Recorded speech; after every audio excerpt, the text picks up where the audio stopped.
Oh man, I can't believe it. Is it working?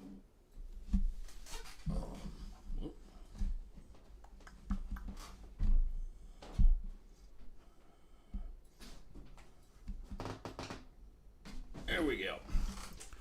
Sorry, had to unplug my Bluetooth speaker. I also need to check something real quick. We're also still setting up the show, but don't tell anyone that, alright? Still setting up the show.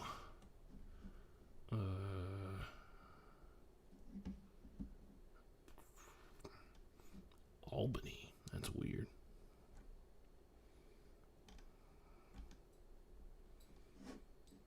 Oh, man.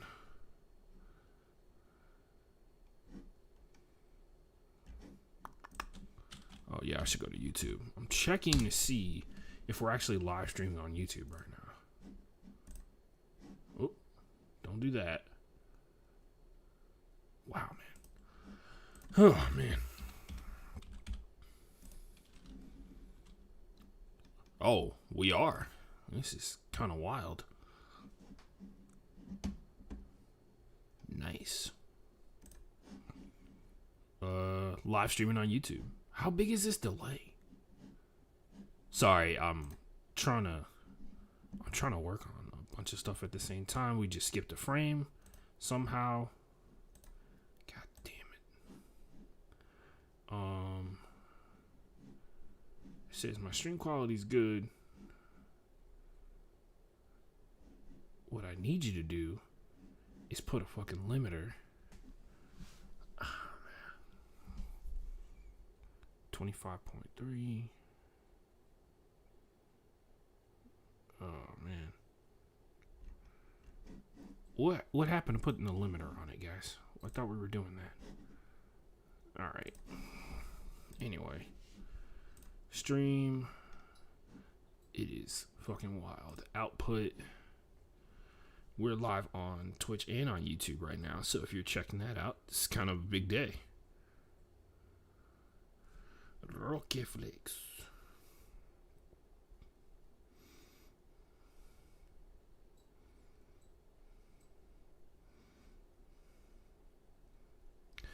Yeah, everybody wants to text me about sports like right before we start doing this podcast, and I always find that funny. Audio track 1. Sorry if you're listening to this. This is the not fun part. We haven't started the podcast. You'll be able to tell when we start the podcast. It's when you hear the music.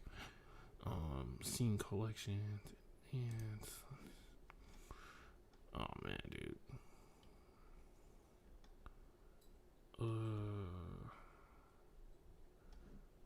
Okay, so we are on dynamic bitrate changing, but still dropped a frame somehow. I'm not a fan. I don't know what happened. Don't forget, if you're actually watching right now, we will be doing hydration breaks today. We got time. We have time, ladies and gents, to do hydration breaks. So, get whatever you choose to be a highly effective form of hydration. Some of you choose water. Totally fine with that. Like, I got my water right here. As you can tell, there's a lot of, as they say on holes, empty spaces. Empty spaces in there. But this other one, some empty spaces in there too, because, it was filled with Sprite and tequila, but now it's just maybe just tequila. We'll find out. Anyway, there's only one way to determine that, and it's to do our own personal research, guys. Remember, do your own research before you end up with swollen balls from the COVID vaccine that were 100% made up. Anyway, we need to drop some tweets.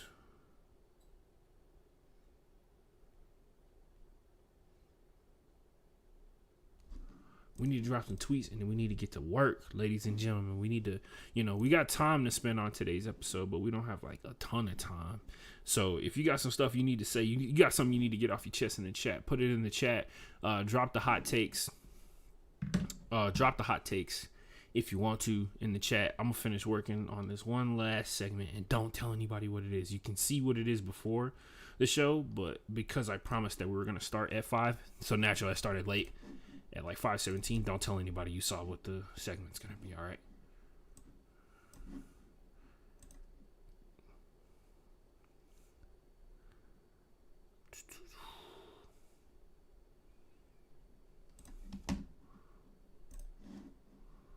Uh-huh.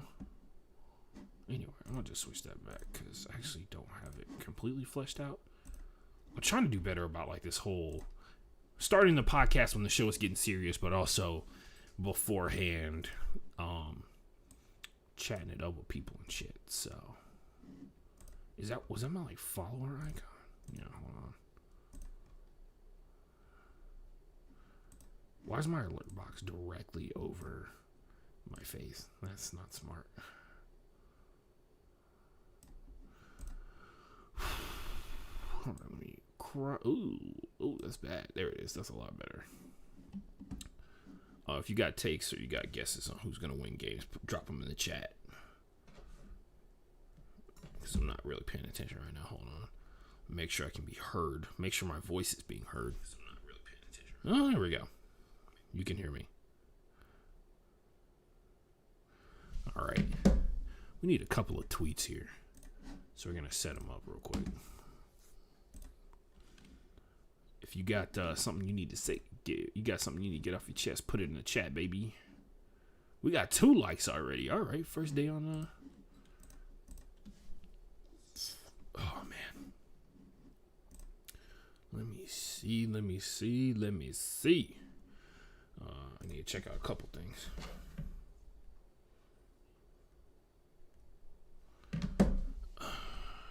Click on that link tree to Broke Boy Sports Podcast in my bio at FB_playbook, and that's how you get information on the show.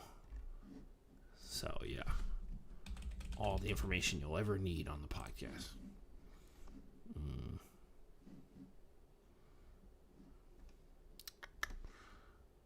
Oh yeah, I can just start this draft and then Control V. That's to listen live, and then Twitch. It's weird how it doesn't automatically open.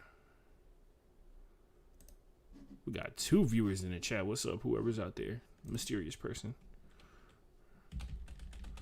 Thanks for joining in the show. We're going to get started here in a couple minutes.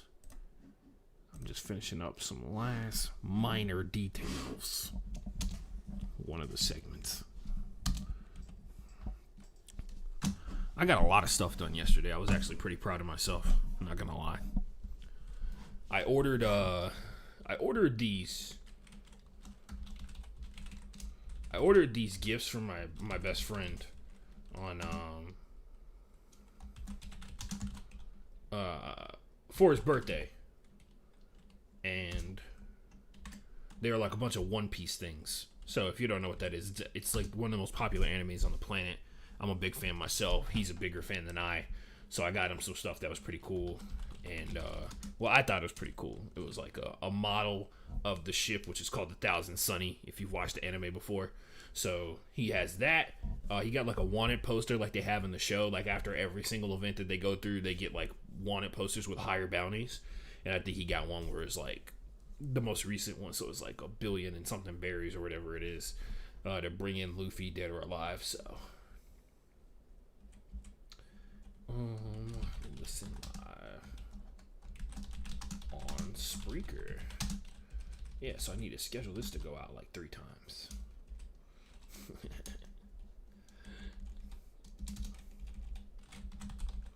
All right. How's everybody else days going? Sorry. We are also going to be talking about sportsy stuff at some point, but right now we're talking about technical stuff. I keep skipping a frame like per minute. It's really weird. I don't know what that's about. Anyway, variable bitrate should save my life. In theory. In theory. In grandiose theory.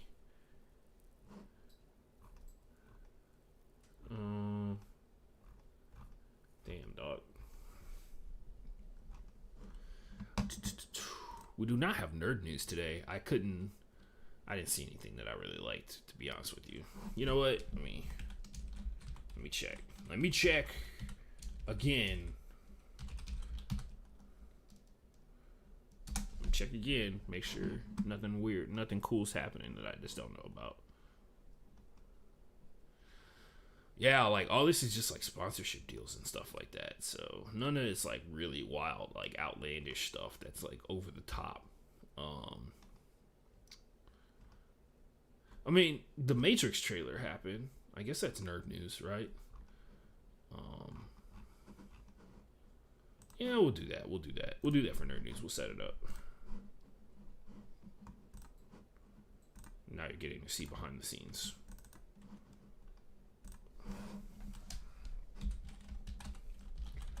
Matrix Resurrections. I wasn't like super pumped about it or anything like that. Did I spell? How many ways can I misspell Resurrections? Hopefully that's right because I'm not changing it. Anyway, I'll get something real quick for it. Don't worry, guys. We're professionals around here. Semi-professional. Not that one. This one.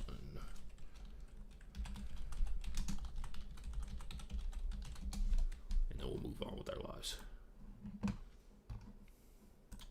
Man, dude, it's wild how like a trailer can drop and then like 3 minutes later, somebody's got like a full breakdown of the entire thing. I'm sure there's people who are doing live breakdowns too. That's the wild part. Like they're like, oh man. They're trying to. Hold on. I gotta think sometimes when I'm doing stuff while I'm trying to talk. But I think there's a lot of people who.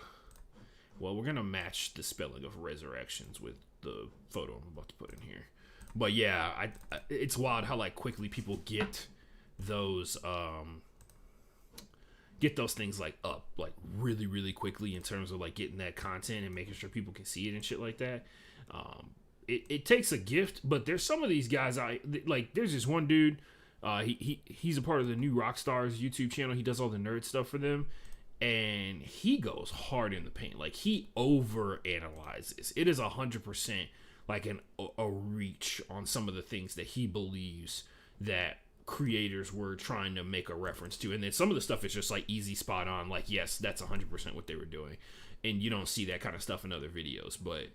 Sometimes he goes like, I was watching his Easter egg breakdown of, and one thing I know that I watch too much shit is because he'll say something and I'll be like, yeah, I don't get how that's an Easter egg because I thought we all knew that going into it, and I was just horribly wrong about like the general knowledge of people on certain things. But that is the life I live, the life of a nerd who tries to like sports and tries to work out. I would love to have like.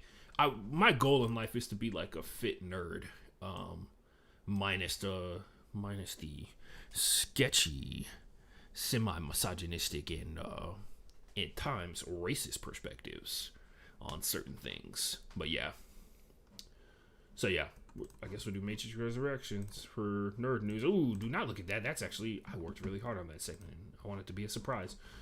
What else we got? Am I looking at the Twitch stream? Yeah. Hey, what's up, Kevin? How's it going, man? What's up, dude? See you on Sunday, man. I was really worried that I was going to have to come get all the equipment on this week at some point because I drove to Huntsville yesterday, and I spent a lot of time driving as it is. I just try and avoid driving as much as possible. Kevin, I also figured out how to simulcast to YouTube while we're on here. So, good shit. Good stuff, good stuff. Hopefully nobody saw that glimpse of Best of the Best. Sports podcast.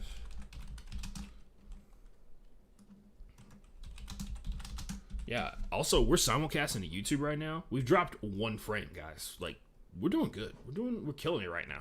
We'll see what happens when the show starts going, when I start the podcast up as well. But I think the thousands of dollars that I spent on this PC that I built, that my friends helped me build, is panning out pretty damn good. So, well spent. Money well spent. People ask me for specs on my People ask me for specs on my PC all the time, and I'm just like, yo, you really think I know? You really think I know the specs on my PC, bro? Like, come on now. I'm not that much of a nerd. I'm not a loser. Kidding. One of my cooler friends actually built my PC, so. NFL, WNBA, Twitter, what else are we talking about today? We're talking about some football. We also talking about some MMA a little bit. We talk about soccer today, by the way, guys. Like I went hard. I went hard yesterday. Trying to get ready, hard in the paint. Trying to get ready for the show. Don't worry, we're talking about it all. Also, we're talking about whatever you guys want to talk about. Drop it in the chat, like dumb questions, anything. I will answer. Trying to work on the first part of the show being a like a warm up to the podcast. Especially since like now, as time goes on, the podcast is getting more and more scripted. I don't know if you guys can tell or not, but I'm starting to like write more parts of the show. Why? I'm not even gonna ask, bro. So we can schedule it for 6. I'm trying to schedule tweets right now, guys. Sorry, I know it's whack, but this is the kind of stuff you sign up for when you're here on the podcast, bro. Nope. Schedule. Control V. Schedule another one at like 6:30. This should be easier for me, but it just takes time. Like I have to spend the time no matter what scheduling, and that's the whack part. So, and why is the group chat blowing up right now? I swear to God. It's like fucking clockwork. The second I start trying to do this show, it's when everybody wants to talk. Everybody wants to talk about shit. Anyway, they're not talking to me, but it is taking up the notification bar on my phone, so it's interesting. Anyway, we're about to get the show started here. We're about to get it on and popping. We do have hydration breaks, so if you got some alcohol, you got some water you want to use for the hydration breaks, definitely load yourself up right now. You guys know where the hydration breaks are if you've been here before. It's after best of the best and before worst of the worst. So, yeah. We get there. We're doing the big hurt again. We're back to that segment. If remember, it's the injury segment. Oh man, where are we at? Where are we at? Come on now. Oh, also, Facebook.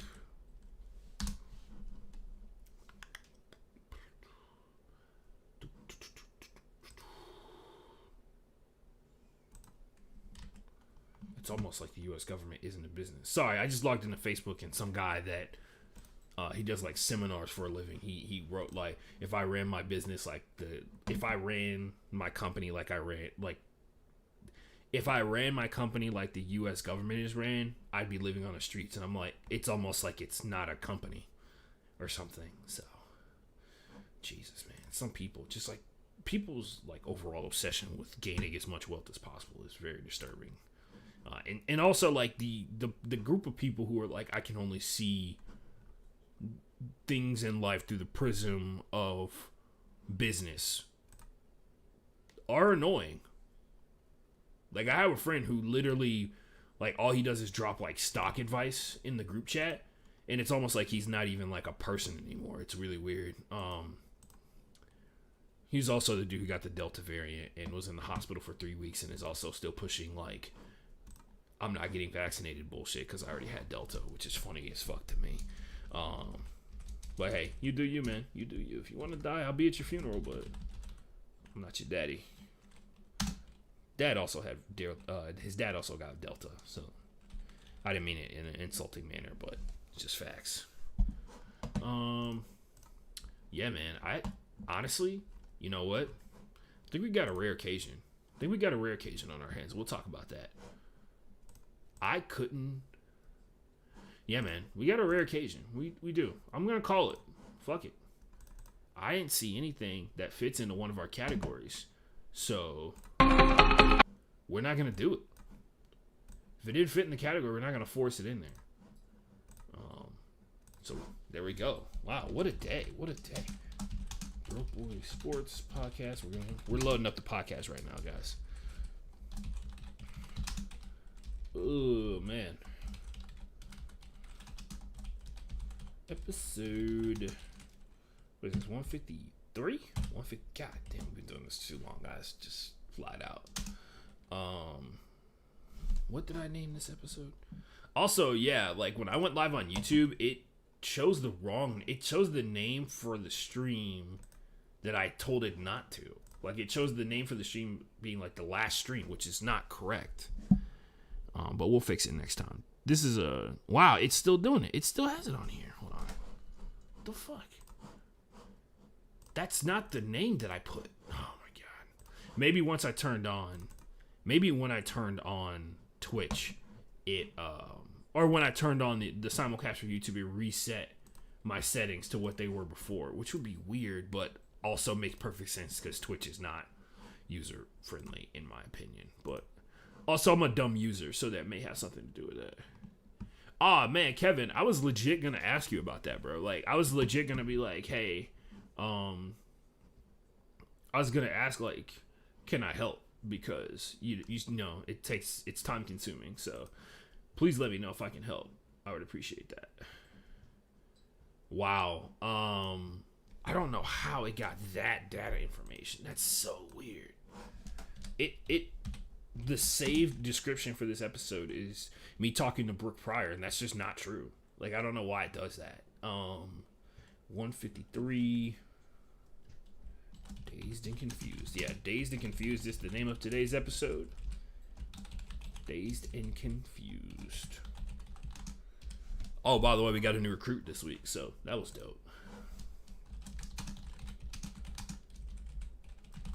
Well, we got a new recruit for Breakfast Taco.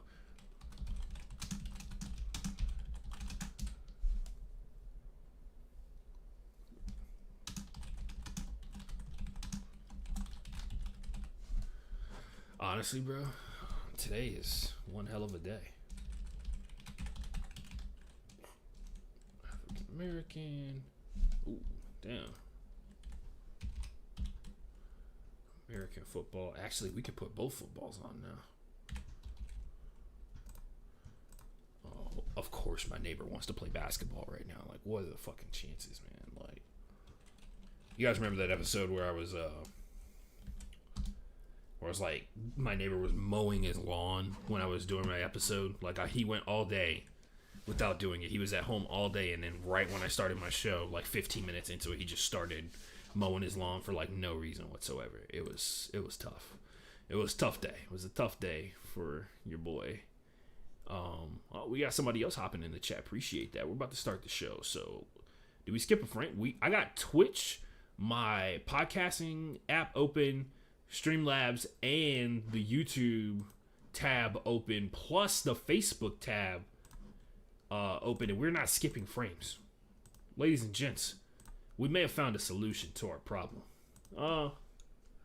Anyway, I wish Streamlabs OBS showed me like when people commented, but like I just have to have stuff open.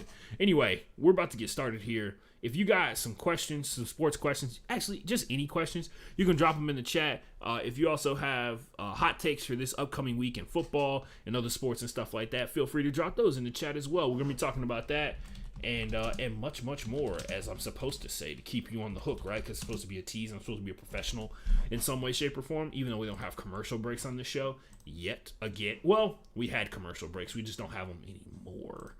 I got to get one more thing, something that's going to help me out a bunch, and it is the tags for all these NFL games.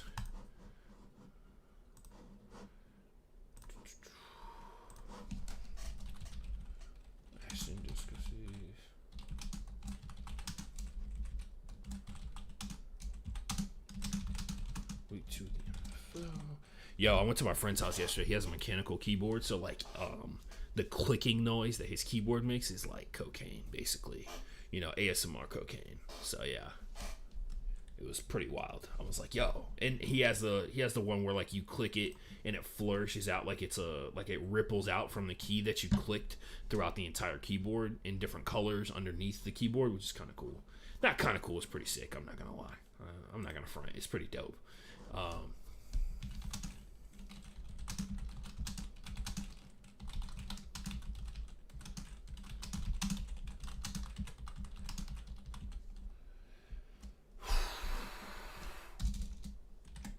Boom. NFL podcast. Twitch. Do we talk about them? No, we don't talk about the NBA. MMA and NFL Twitter. All right, ladies and gents. Off into the wild blue yonder we go. Going live in 3, 2, 1.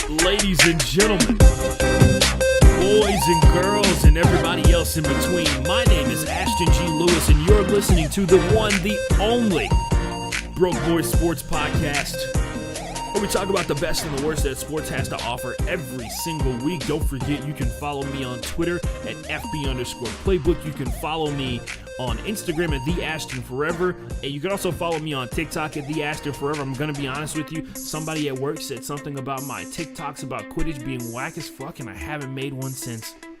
I'm kidding, I've made some that are not Quidditch related, but she did point out like, oh wow, your TikToks keep coming up in my feed and it's all Quidditch stuff, and I'm just like, is she trying to tell me that I should not be making premium Quidditch content because it doesn't relate to her?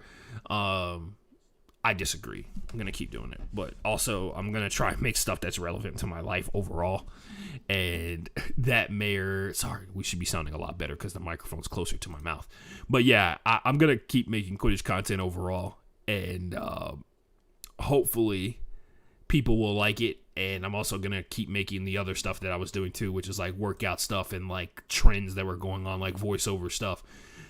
Also, with the expiration of my contract coming up at Disney, I might be diving into some more voiceover stuff. We'll see how that goes. Anyway, you can listen to this podcast on a regular basis on all the places that you normally get podcasts: Spotify, iHeartRadio, Apple Podcasts, Google Podcasts, Deezer, Podchaser. All those places do have this podcast. I promise you that. I upload it to a place that it tells me that it distributes it to all of them. I only check the big 3, but I'm assuming they also go to the other ones like iHeartRadio and stuff like that. If they don't, please let me know. Also, if you want to give us 5 stars, you can. I'm kidding. I know exactly what it does if you give people 5 stars. I'm just not going to be like, hey man, make sure you like and subscribe to my channel. Speaking of channel, I said like and subscribe. We are also simulcasting on YouTube right now for the first time ever in this show. So that's pretty sick. So yeah, OBS, shout out to you for having that feature. We're simulcasting on YouTube and on Twitch, and we got people in the chat here on Twitch. Like I said before, I don't really get bummed out about the number of people who are like watching live. 1, because I know people have lives and stuff like that. But also 2, the people who go and watch afterwards on a pretty consistent basis. Most of my stuff is like after the show goes off, because the show is so short in comparison to like streams that you see on Twitch on a regular basis. The show is short compared to other podcasts on a regular basis. By the way, we have time today, ladies and gentlemen. So we're gonna dive in deep. We're gonna go. I wouldn't say balls deep, but we're gonna go pretty deep into some of these topics, and they're not gonna be rushed or anything like that. On that note, ladies and gents, a topic that I made, if you've been watching the Twitch stream, a topic that I made mere seconds before we went live. Nerd News' topic today is the Matrix Resurrection trailer that dropped this past weekend, and everybody losing their mind over it. I don't know who asked for this.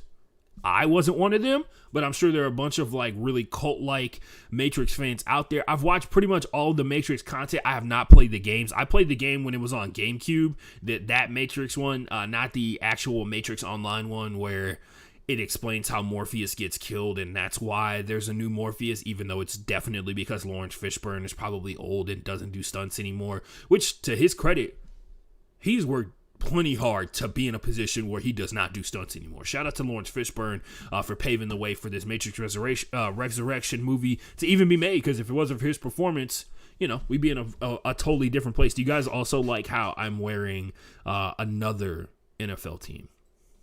Literally, there's a person in my life that gets pissed off about the fact that I root for the Seahawks and the Texans now, and he's just like, you're just a flip-flop fair-weather fan kind of deal.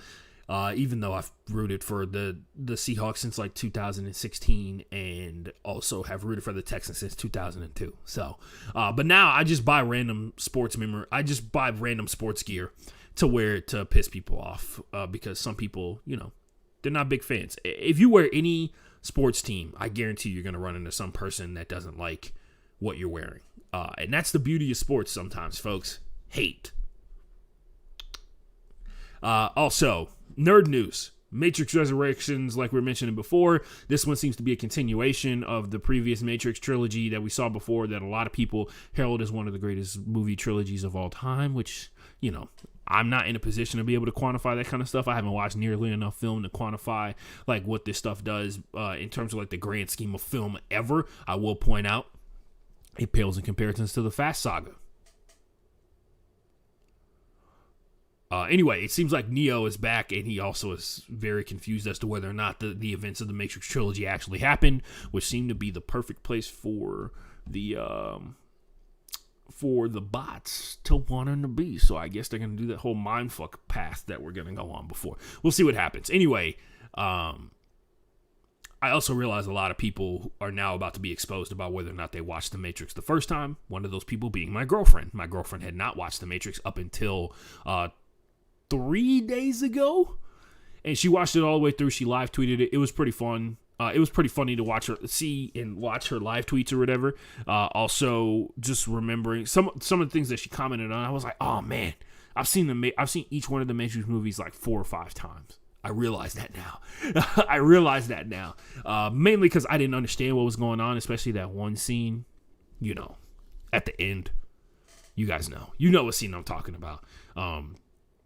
It took me forever to realize, because I was a kid when The Matrix came out, right? It took me forever to realize that the video wall, when he's talking to the Oracle is... when he's talking to the Oracle, the video wall is all the different times that moment has happened.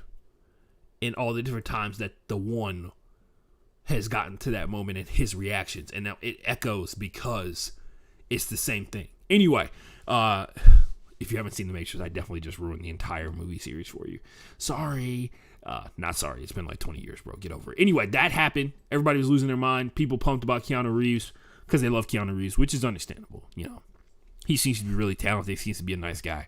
I wouldn't know much about him, but people like him, so that usually gives him a positive disposition in my mind, unless something has blatantly happened in his past that makes him seem like a bad person. So yeah, Matrix Resurrections is nerd news for this week. Moving on, we go to the show, that one of the 2 segments that this show is built upon, and ladies and gentlemen, we actually have a rare occasion today.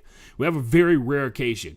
The next segment, and I think I don't know, you tell me. If you've been listening to the show for a while, do you think Best of the Best and Worst of the Worst are 2 different segments, or are they one segment combined together? Because without one, there could not be the other. Without the horror, there can be no beauty. Without the loss, there can be no win. But Best of the Best this week is pretty... it's a little nuanced, and I'll do my best to explain it. Best of the Best this week is courtesy of one Ariel Helwani, who's gone full heel. Ariel Helwani is what he's been calling himself on the internet. If you don't know, Ariel Helwani is the premier reporter about MMA in the country. Really, you could argue in the world when it's all said and done. But his big recent move, he used to work for ESPN. ESPN for a brief moment had the 2 biggest names in all of MMA in just America. Like I said, Helwani is worldwide, right? But in particular, they had Brett Okamoto and Ariel Helwani on the payroll. Helwani is left, I'm assuming, because he didn't feel like he was getting paid the amount of money that he wants to get paid. And if you're Ariel Helwani, you feel like you should be getting paid the level, he's kind of the Stephen A. of mixed martial arts, and we all know that like Stephen A. is the gold standard, or the gold standard for what we all think that is like the premier of the premier guys. Like, this is one of the guys that, Stephen A. Smith is a dude that just finished hosting Jimmy Kimmel Live, right? When Jimmy Kimmel was out for, I think, like a week or something like that. He went out there, he hosted a couple of episodes and did a couple of interviews. That's the level that Stephen A. Smith has risen to. No other personality at ESPN could show up on a Sunday night show other than some of the ex-professional athletes there. And even those guys, like, they're not the mainstream dudes like Peyton Manning. They're not the mainstream guys like Tom Brady. Like, and they couldn't show up on a late night show and be recognized. Stephen A. Smith is at that level. Helwani is clearly far and above every other journalist that's in the game. Not to say that he does the best work all the time, because I think even he will admit that he's got colleagues who he knows do a really good job. Helwani has just done a great job for a prolonged period of time, and there's no question about that whatsoever. And that is actually the moniker for greatness. You dropping 50 points in one game is not how you determine greatness. It is determining greatness by dropping 35 points for an entire season, right? That's ridiculous level of greatness. And that's what Helwani's done for a really long time. Also, he's actually been like the tip of the spear when it comes to creating the MMA media bubble that exists. And now he's gotten so big to the point where the people in the game now question like his greatness. Because it's like, it's one of those like, yeah, he's great, but like, how great is he, right? They don't even question like if he's a legend or anything. But nonetheless, he is moved on from ESPN. He's got his own thing. He actually has done a podcast for like, goddamn, it seems like 10 years. But the MMA Hour is like the premier YouTube show / podcast in all of mixed martial art. There's no question about it whatsoever. They get the best guests, they get the best hookups, they get the best information, they break news on that podcast, especially if you love MMA. The MMA Hour, not the Joe Rogan podcast, is the best place for you to go and get the best news that you can possibly get, because Helwani has the respect of the fighters. And that goes a long way. You can talk to, if you're a big Ronda Rousey fan, Ronda Rousey says this about Joe Rogan, and she says it about Helwani as well. She used to sit in her car before she would go into training and be like, one day I'm going to be on Helwani, one day I'm going to be on the MMA Hour, one day I'm going to be on Helwani's show. By the way, it's more than an hour. So if you want to like check out MMA news, he interviews usually like, especially after MMA events or UFC events or whatever, he interviews like 3 or 4 people. So that he interviews like 3 or 4 fighters and they tell their stories, and he talks about, the previous times that they come on the show, because the show's been around so long that he's actually seen the rise and the fall of multi-time champions within the UFC. So the story for Best of the Best, I say all that to point out this story from Helwani's Substack, which if you are a big fan of MMA, you should definitely subscribe to. I do, so you probably should. Anyway, MMA versus the Man. And the funny part about this topic is the Man is actually the established order of mixed martial arts, which, if you know anything, and I guess this is a big moment of teaching on my part for you as a fan and a listener of this show, mixed martial arts is just like any other sport that centers itself around the flesh and the body of human beings. The people who rise to the top in this sport typically tend to be the ones who try and are able to fuck you over the most as many times as possible. So Dana White, for instance, I've never hated a human being on the face of this planet. I like to believe I'm incapable of hate. That may or may not be true. I strongly dislike Dana White and how he purports himself to be the face and the backbone of mixed martial arts, because he's not. If it wasn't for John Jones being a legendary fighter, if it wasn't for Conor McGregor being a legendary fighter, if it wasn't for the Khabib Nurmagomedovs, the Tito Ortizes, for as much as I think Tito Ortiz is an idiot and a disgusting human being, if it wasn't for him, Anderson Silva, who both just fought each other this past weekend, which is kind of wild to think about. If it wasn't for all those guys, like Dana White wouldn't be in a position to where he like runs Vegas or like runs part of Vegas in some way, shape, or form, and is a millionaire and makes tons of money off of the sale of the UFC as a whole. He helped build it from the ground up, but the efforts of those fighters is what the UFC built its legacy and its name upon. It was not Dana White who got into the octagon and made those fights happen. It was Dana White who went out there and got people to watch and maybe drew in fans that weren't there before. Yes, there's no question about that whatsoever, but it's a clown show with the way he tries to purport himself.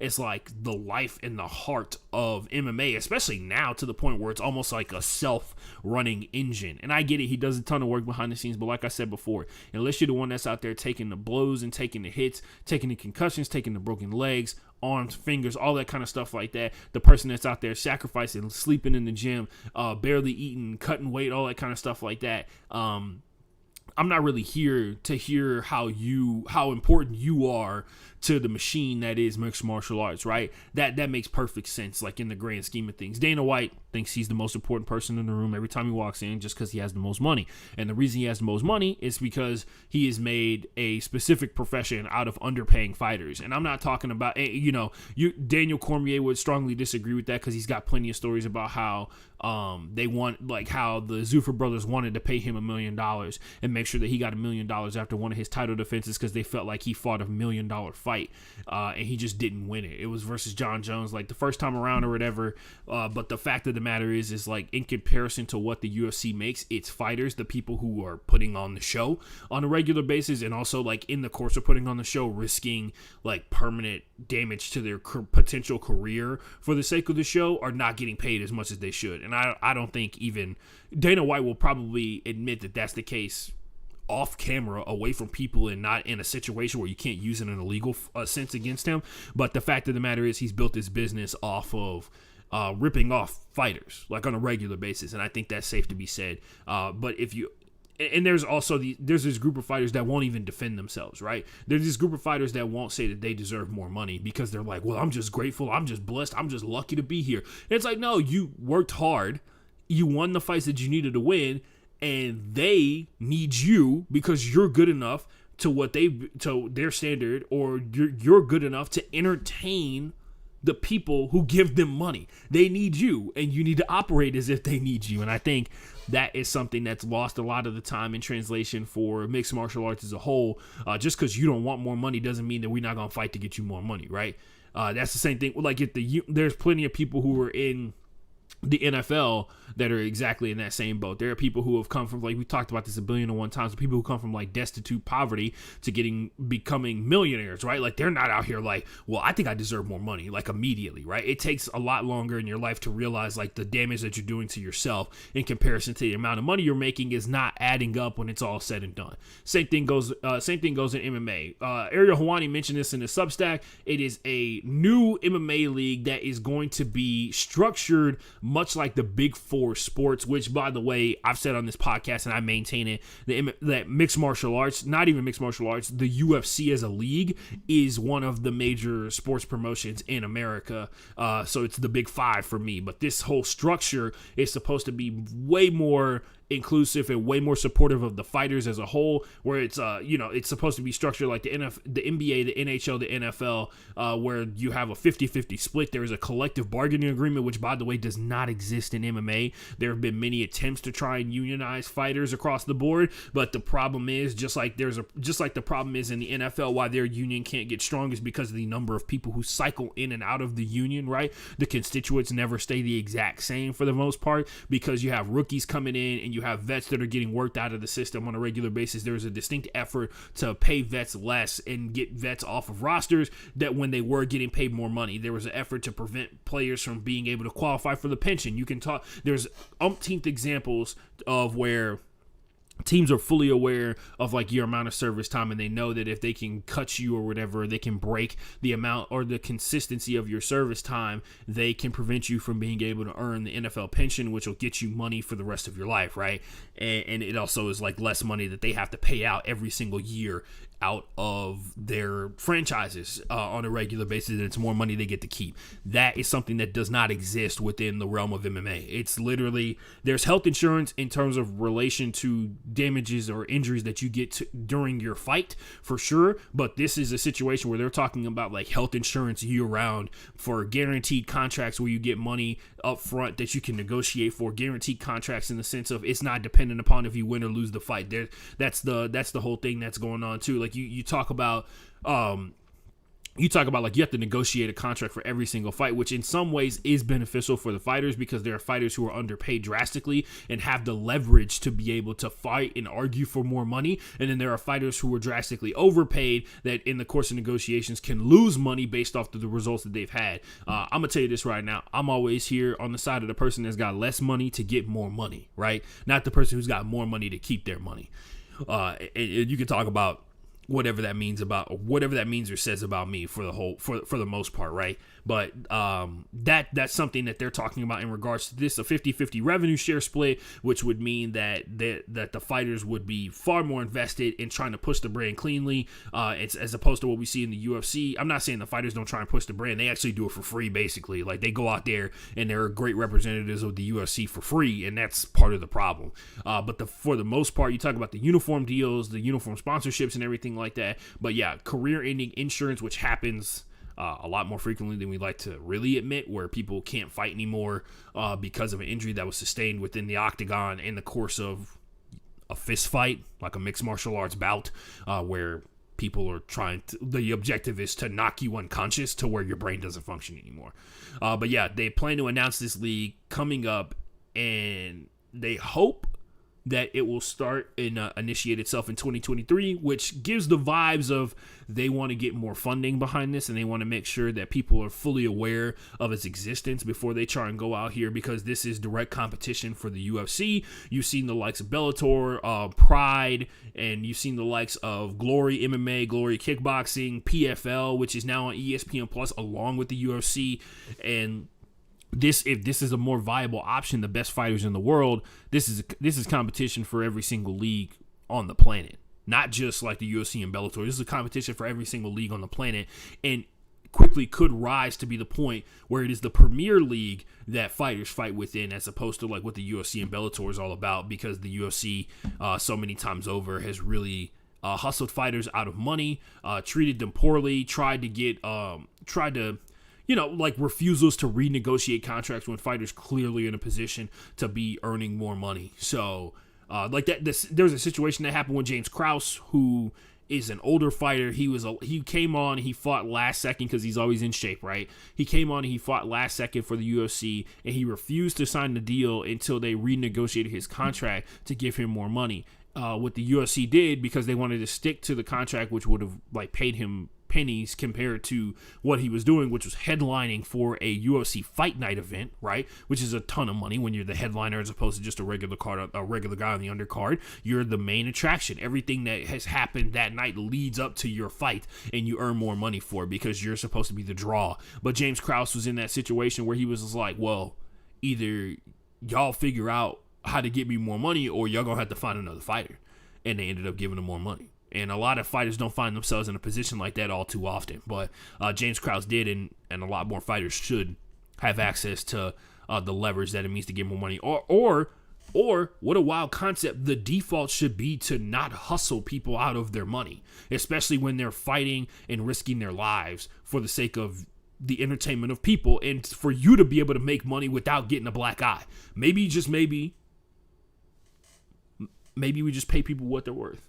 Maybe we pay people a little bit more than what they're worth out of faith that it will pay off in the long run. Who knows? What a concept. Moving on. That's best of the best, because that's more competition for an organization, really a sport as a whole. Like any combat sport deals in the same exact problems. Like the skeeviness of boxing on an overall level, especially when you're not talking about prize fighters, it's tough.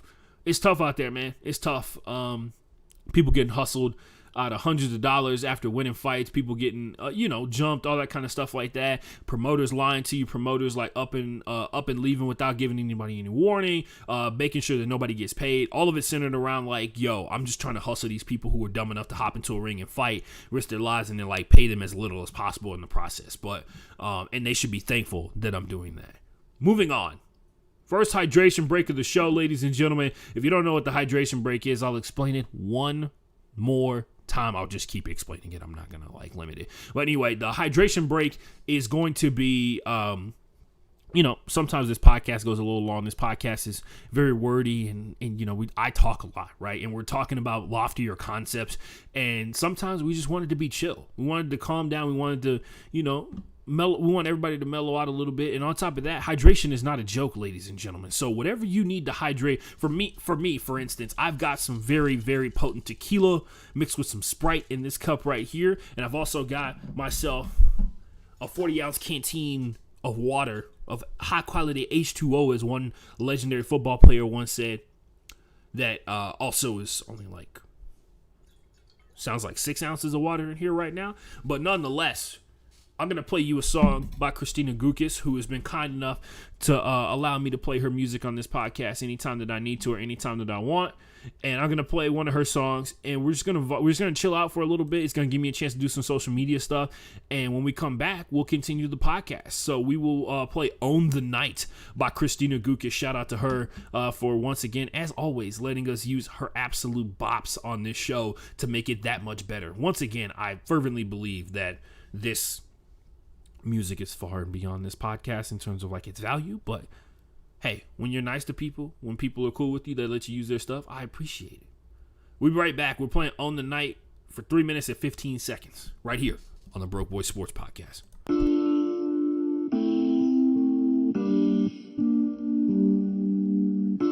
once again, as always, letting us use her absolute bops on this show to make it that much better. Once again, I fervently believe that this music is far beyond this podcast in terms of like its value, but hey, when you're nice to people, when people are cool with you, they let you use their stuff. We'll be right back. We're playing Own the Night for 3 minutes and 15 seconds right here on the Sports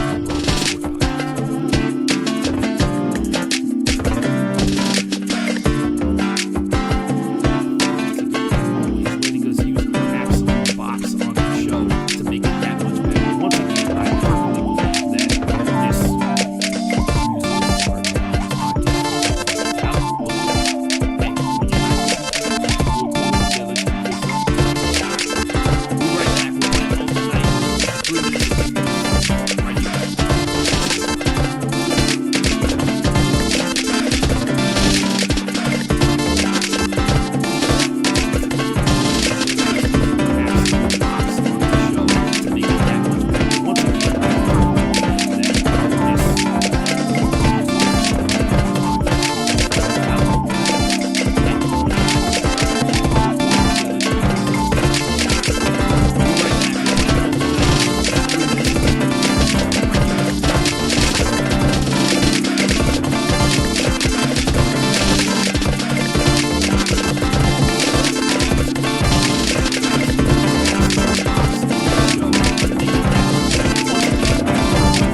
family. I know it was accelerated for Giannis because of like it was like a work visa basically. He had the potential to go out there and become a millionaire and get drafted into the NBA, and he needed the ability to be able to travel to go play in the NBA. So that was accelerated for sure, which of course makes sense regardless of any other things. But now he is the most prominent Greek athlete on the planet. There's no question about that whatsoever. Name another Greek athlete. That's what I thought. Anyway. That's just some stuff to think about. That's all I have for worst of the worst, guys. I think we're having a pretty good week in sports, or we had a pretty good week in sports where like messed up stuff didn't happen. The other thing I probably was gonna bring up was the Lewis Hamilton almost died this weekend. If you didn't see it at F1, somebody was trying to undercut Lewis's turn and got popped up on the curb. His his entire car got leaned on the side, but the back tire hit the halo that protects the head of the driver, and it's like a metal halo that goes over the top. It's not a full cockpit, but it basically saved Lewis Hamilton from having his brain crushed in, from having his skull crushed in. And I think we should be thankful for that because, like, Lewis is, of course, the greatest F1 driver of all time, and looks like he's going to make even more history as time goes on. So, yeah. Okay, cool. Kevin got that solved. But yeah, that was the only thing I have for worst of the worst, because apparently that guy who was involved with that wreck didn't really like apologize for it or anything like that, but he also criticized Lewis Hamilton heavily because he celebrated winning a race like a couple months ago when the guy got hurt in the course of the race and ended up in the hospital. He was like, Lewis Hamilton's a bad person because he's celebrating this win while I'm in the hospital, and I found that interesting, is what I'll say. Anyway, don't forget, we're also simulcasting on YouTube if you're watching on Twitch. We're also on Spreaker.com. That's where the live broadcast can be heard at while the live is going on. I know a couple of people know about this already. Somebody actually wrote in the chat on Spreaker. One of my ex-basketball teammates wrote in the chat on Spreaker one time, and I didn't see it until the end of the show, and it was very weird because I hadn't seen somebody write in the chat on Spreaker for 8 years. But yeah, here we are. We're moving up in the world. Speaking of moving up, we're moving on. We got another segment here. It's called About a Week Ago. About a Week Ago. I'm not going to sing the rest of the song. It is a song called Hot Nigga by one Bobby Shmurda. If you don't know who he is, where were you at in 2015? What were you doing with your life? But yeah, About a Week Ago is a segment where we sit back and we focus on the speed and brevity that the news cycle functions with, right? So last week we went from Ronaldo wants to go to another team that's not Juventus anymore. If you don't know, Cristiano Ronaldo, who is considered to be one of the greatest soccer players of all time, many would say the best on the planet right now. A lot of people would argue there's a couple of young guns that are on their way towards the top. Neymar Jr., of course. Mbappe is, of course, a guy that comes up all the time when you talk about like best strikers in the game, best soccer players in the game or whatever. But Cristiano Ronaldo has a long period of greatness that follows his legacy. There's no question about that whatsoever. He also has a really sketchy rape case that also happened. But last week, rumors start swirling that he wants to move on. And, well, the rumors that he wants to move on have been happening for a while. The rumor that really got out there is that he is going to Manchester United, which, if you're not familiar with Ronaldo's career, that is basically where he started out at, where he got onto the scene, was Manchester United, one of the most storied EPL teams, English Premier League teams on the planet. They're one of the most dominant teams in the world year in and year out. They're one of the best teams in the EPL. They're one of the big teams in the EPL that makes the big money. That's what we're talking about. They're the team that I think they're second most. I think they're like branding or like money generated is like second in Forbes pretty much every year behind the Dallas Cowboys. Like that's how good Manchester United is. But yeah, Ronaldo to Manchester United sounded like fan fiction like a week ago, and then of course a couple days later, about a week and a half ago, he is a member of Manchester United. As a matter of fact, it was so fan fiction-y that the fans got like real riled up. One guy in particular on the internet, I'm sure there was plenty more who did some absurd things as well, when they thought that Ronaldo was going to come to Manchester United, and then it came out that like, oh, maybe we need to tamper down the expectations a little bit, but nonetheless, one of the guys, he had like a Ronaldo jersey, a Manchester United Ronaldo jersey made, and he burned it on Twitter because he was mad that Ronaldo didn't come. And then like an hour later, Manchester United announced that Ronaldo is back for Manchester United. So that happened. And then this week, like nothing had happened. Like this was all intended to happen. Like there was no question that this was going to happen. He scored 3 goals in like the span of like 5 games or something like that.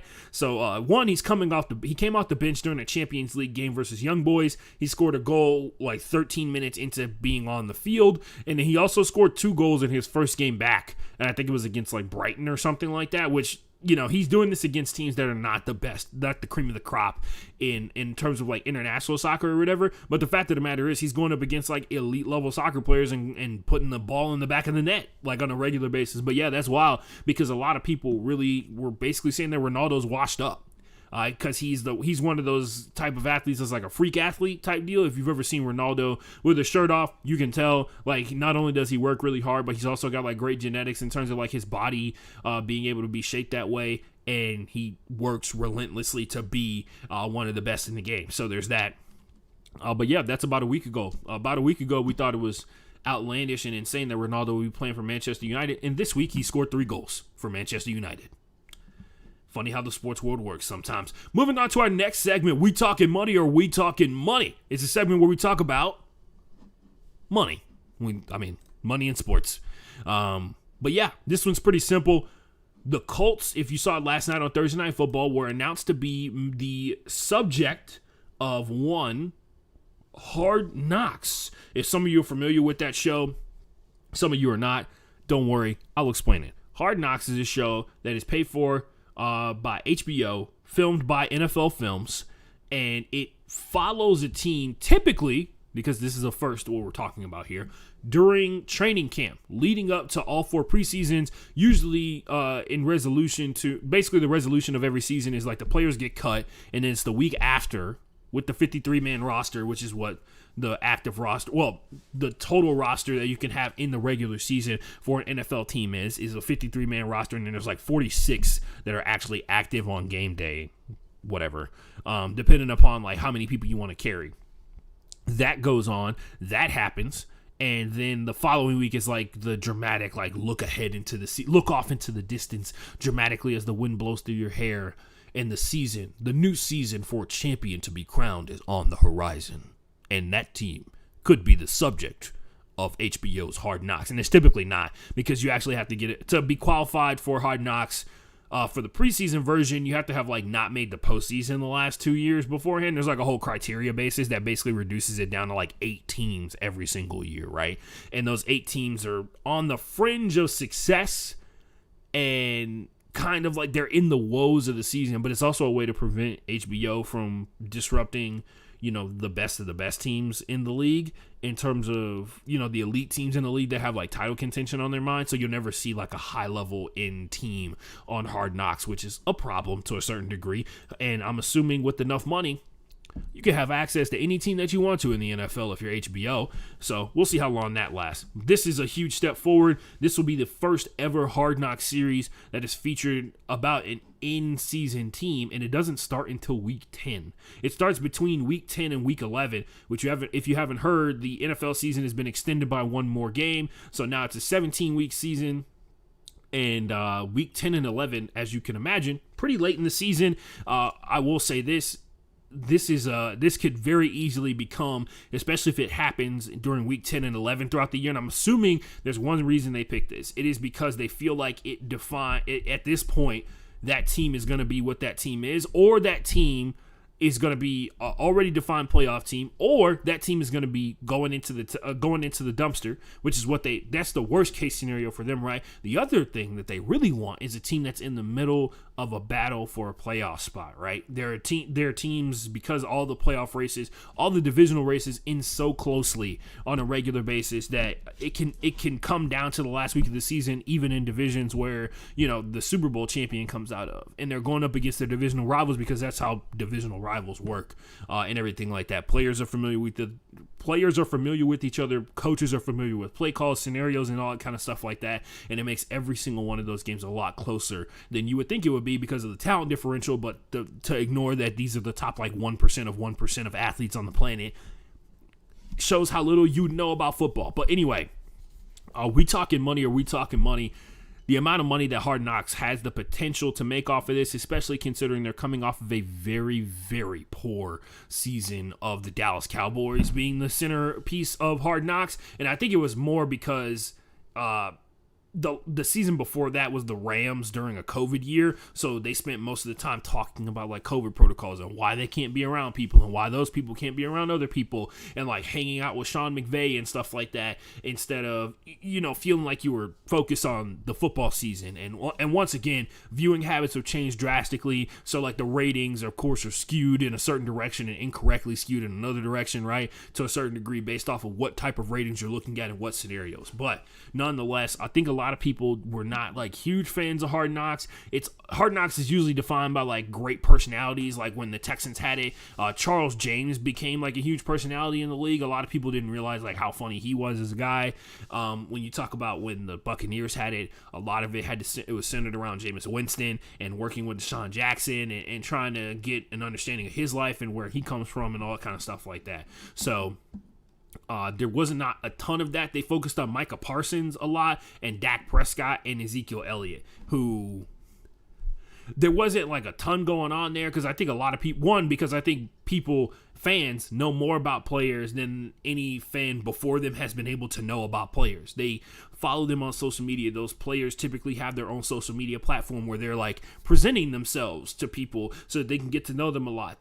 We talk about the YouTube channels. The press conferences are more readily available for fans than ever before. And then of course you get a chance to hear what they say on the sideline with things being mic'd up. So Hard Knocks, slowly but surely, and that's the point of this entire segment, slowly but surely has had people creeping in on its formerly exclusive territory where they were like, this is the only glimpse you get to see in any team's training camp. This is the only glimpse you get to see of how these coaches act when they think nobody is around, or how these coaches act when there are cameras in front of them and they're trying to control themselves, but they can't do it they can't do it 24/7. Their real selves leak out, right, in some way, shape, or form. This is how players train. This is how players who are on the end of who are trying to make a roster spot behave. This is how players who are at the top of the roster, who are going to be starters, have to behave. This is how the players who are in the middle of the roster behave, and this is what it looks like when this whole process is done, and you to understand that these 5 weeks of training camp where literally people's lives are made and ended, or football careers are made and ended,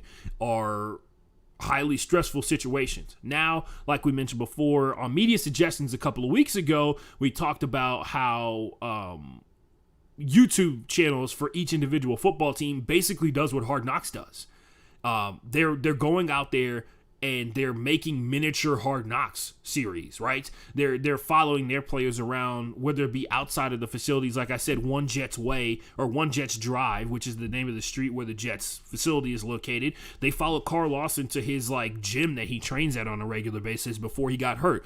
There was same thing with Corey Davis. They went to Corey Davis's house to talk to him about being a father for the first time. And these are all readily available on YouTube, easily accessible. You don't have to you don't have to pay HBO prices to get to them. So that's actually not only undercutting what HBO does, but on top of that, they're doing just as good, if not a better job than HBO about these series, right? Like they're doing a killer job of presenting what they want about the team, whether it be propaganda about individual players or propaganda about the team as a whole, right? That's massively important in terms of making sure that Hard Knocks for HBO is viable and it matters. And now they have to take the natural next step, which is to go to the places where nobody's gone before, and that's into the locker room during the season. When we talk about Amazon's series, it was called All for Nothing. That came out after the season was over. What we're talking about now that is going to make this unique, every Colts fan is going to get to see what it was like week in and week out after an NFL Sunday, right? Like on a Monday morning, I'm assuming they're going to get a chance to go, or a Monday night, they're going to get a chance to go out there and watch like why the team lost on Sunday. Right? They're going to go out there. They're going to see footage of like what preparation leading up to the week is, leading up to the end of the week or leading up to the game day is like.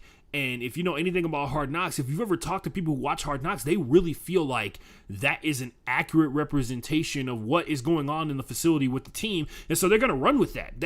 This Hard Knocks series is going to get a chance to define some narratives, give people a perspective and glimpse into players that they had never met before, or never talked to, or never heard speak before. Because in football, more so than any other professional sport, you have no idea what some of the key players on your team even sound like when they're talking, right?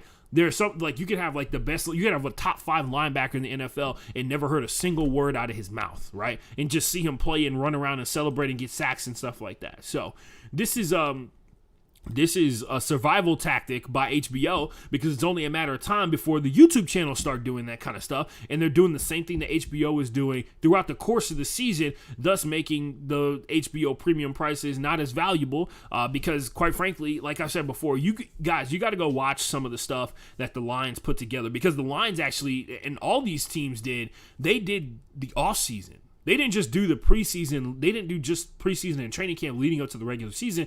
They did the off season where they were preparing for the draft and like interviewed draftees and stuff like that. So it's not this is a big deal. This is like HBO is a stalwart within sports for this type of content. And now every team in the NFL, because they have one high quality social media team, high quality videographers, filmography guys, people who are like young, hungry, aspiring film creators and stuff like that, really social media like people who want to design and create social media content creators is the term, of course.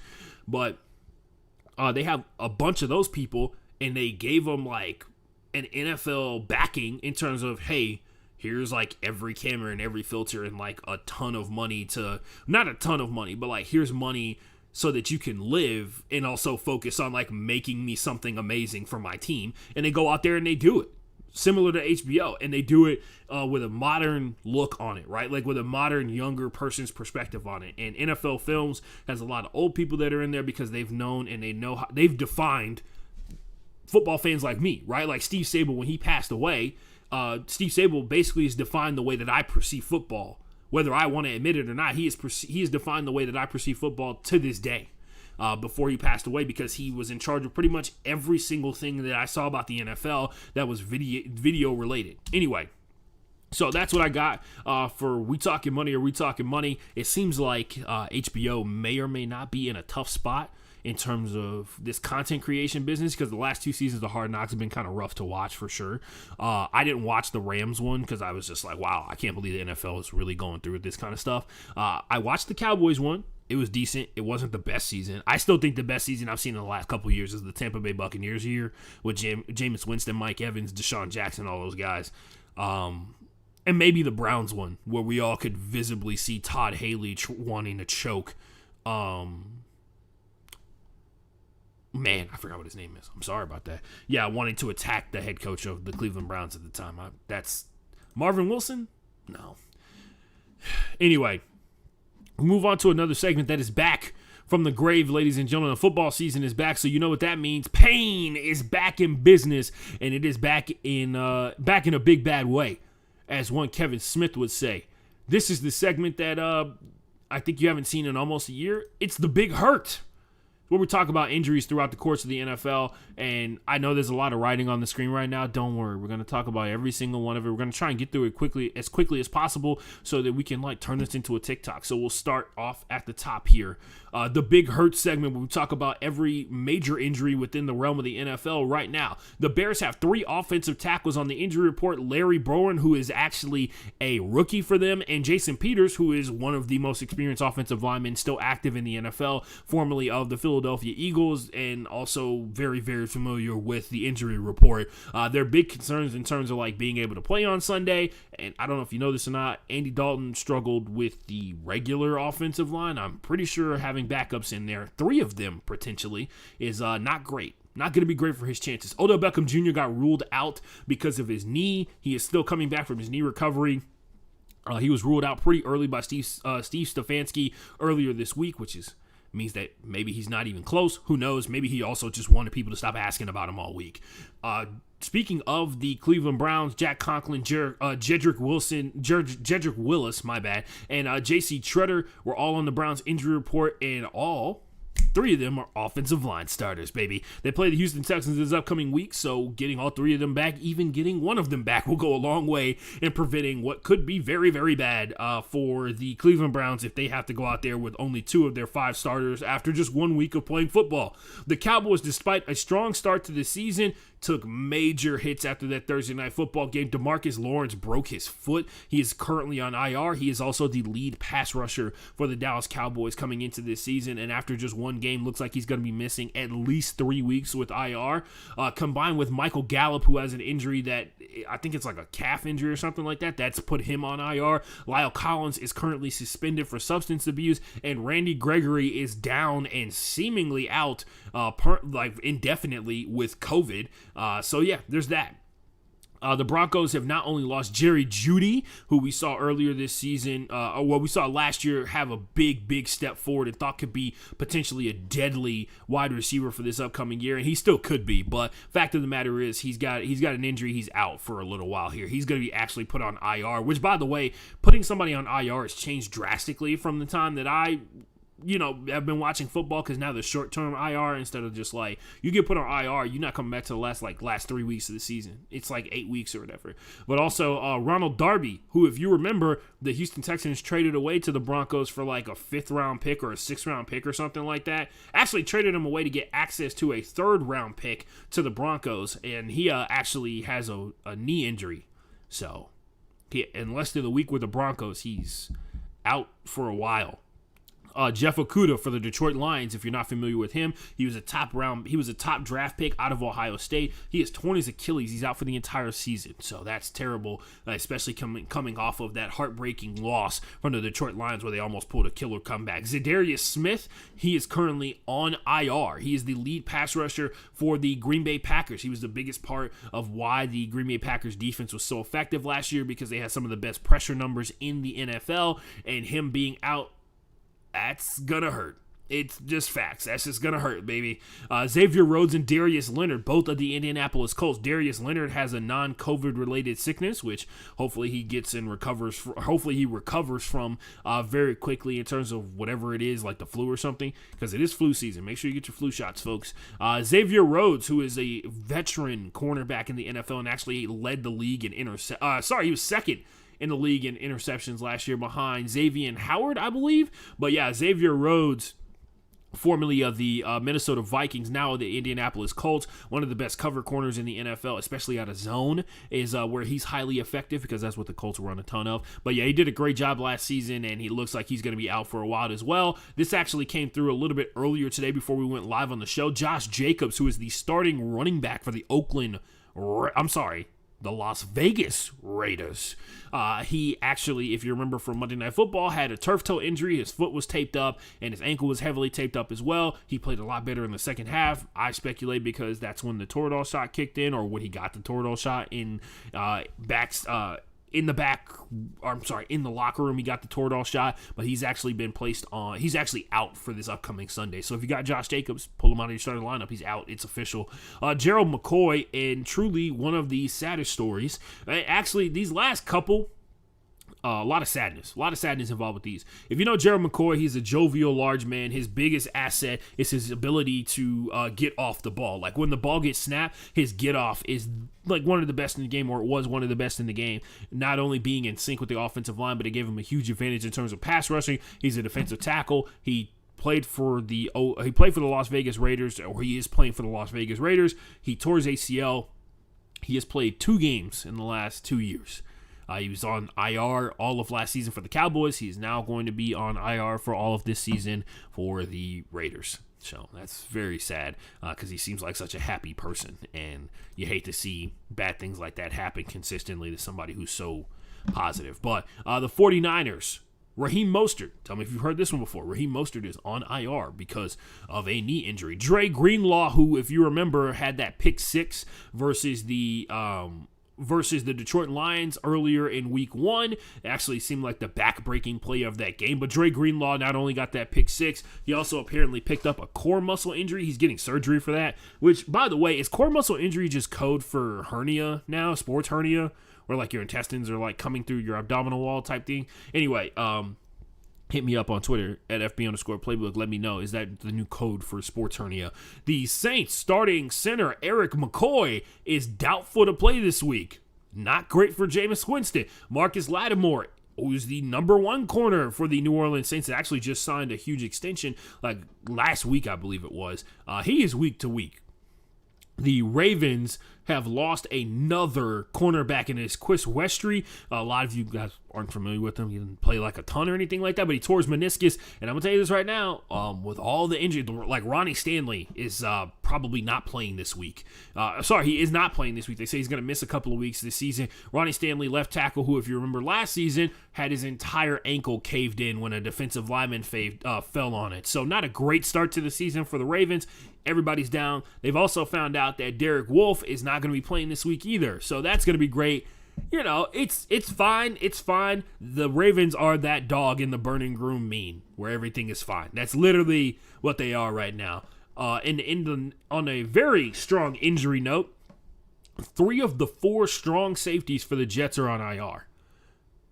So I'm assuming they had to pull somebody up from practice squad or something like that. But 3 of the 4 guys who play strong safety for the Jets are on IR.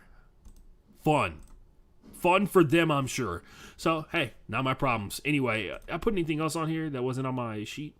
Oh, and the saddest story of them all, Jason Verrett has torn his ACL again. If you don't know Jason Verrett, I think he's torn his ACLs a combined 4 times in the NFL, and then tore his Achilles when he was in college or something like that. Truly the saddest story in the game. Like, honestly, it's bad. Like, it is heartbreaking because if he wasn't hurt all the time, he would be a top 10 corner in the NFL. Like, that's how good he is. And he shows it. Like, last season, he played his first full season. He played through an entire season last year and was one of the best corners for a 49ers defense that was really struggling. So, yeah. And on that note, ladies and gentlemen, let me double check because I think it is that time. It's time for media suggestions, and then we got a hydration break. When we come back from the hydration break, we'll do what's popping, or we just talk about what's happening in sports. Nothing too crazy. But yeah, so the media suggestion this week is pretty simple. There's 2 of them, but this one is the visual one here. The visual one is, I clicked on the wrong scene. Overtime has been following around NFL rookies. They did one with Jamar Chase of the Cincinnati Bengals from LSU. If you remember Jamar, he had the whole situation happen where people thought he couldn't catch a football anymore because he said, oh man, the football doesn't have the white stripe on it or whatever, and then he proceeded to catch like a beautiful streak route for a touchdown in his first NFL game ever. Did not look like he had any problems catching that one. Overtime also hung out with Najee Harris, if you know him, former Alabama running back, California kid who honestly literally was homeless multiple periods in his upbringing and is now a millionaire in the NFL, and it follows those guys around as they try and find their houses in their new hometowns, in their new cities where they live at. Jamar living in Cincinnati, of course, and Najee Harris, one of those places that Najee Harris walked into was insane. The view that it was like one of those like high-rise condos, I guess it was, and the window side of it had like a whole dining room table, not a dining room table, had like a whole spinny evil mastermind type chair, but it was facing the city of Pittsburgh, and all I could think of was like, man, that is gonna get him so many chicks, just being able to be like, hey, you want to have sex while we look out towards the city kind of deal, or while I look out towards the city.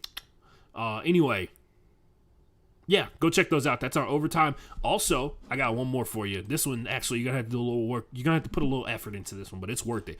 Go type in Erica Wheeler on Twitter and then watch the first 17 videos that come up. It is amazing. Erica Wheeler has been murdering people this week in the WNBA. She broke 2 WNBA players' ankles. I'm not going to say their names. You go find out. You tell me what their names are. One of them is Sue Bird. Anyway, broke their ankles so bad that they literally fell into the paint after the crossover was near the free throw line. So it's definitely worth you checking it out. It is truly an amazing product of athleticism, and it's never not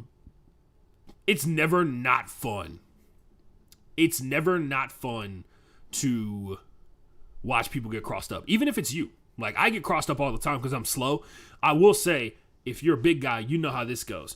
if they try and cross you up too many times, you actually get put back into the play. Like if you try and cross me up 3 times, I'm actually back where I'm supposed to be. Because if you cross me up once, I can keep up with the one. I can't keep up with the second move. So if you cross me up a third time, I'm still where I was when you pulled off the second move, and I'm back into the play, baby. That happens all the time, but this is not one of those situations. This was like a 1-2 type situation, and it showed.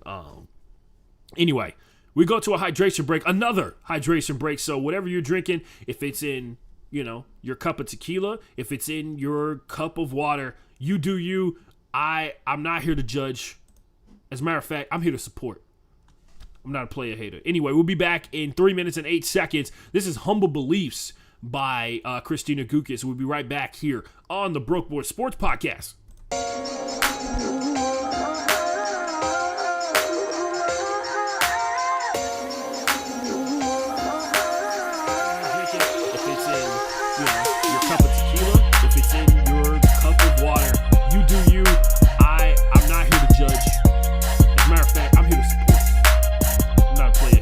We'll be back in 3 minutes and 8 seconds. This is Humble Beliefs by Christina Gukas. We'll be right back here on the Broke Boy Sports Podcast.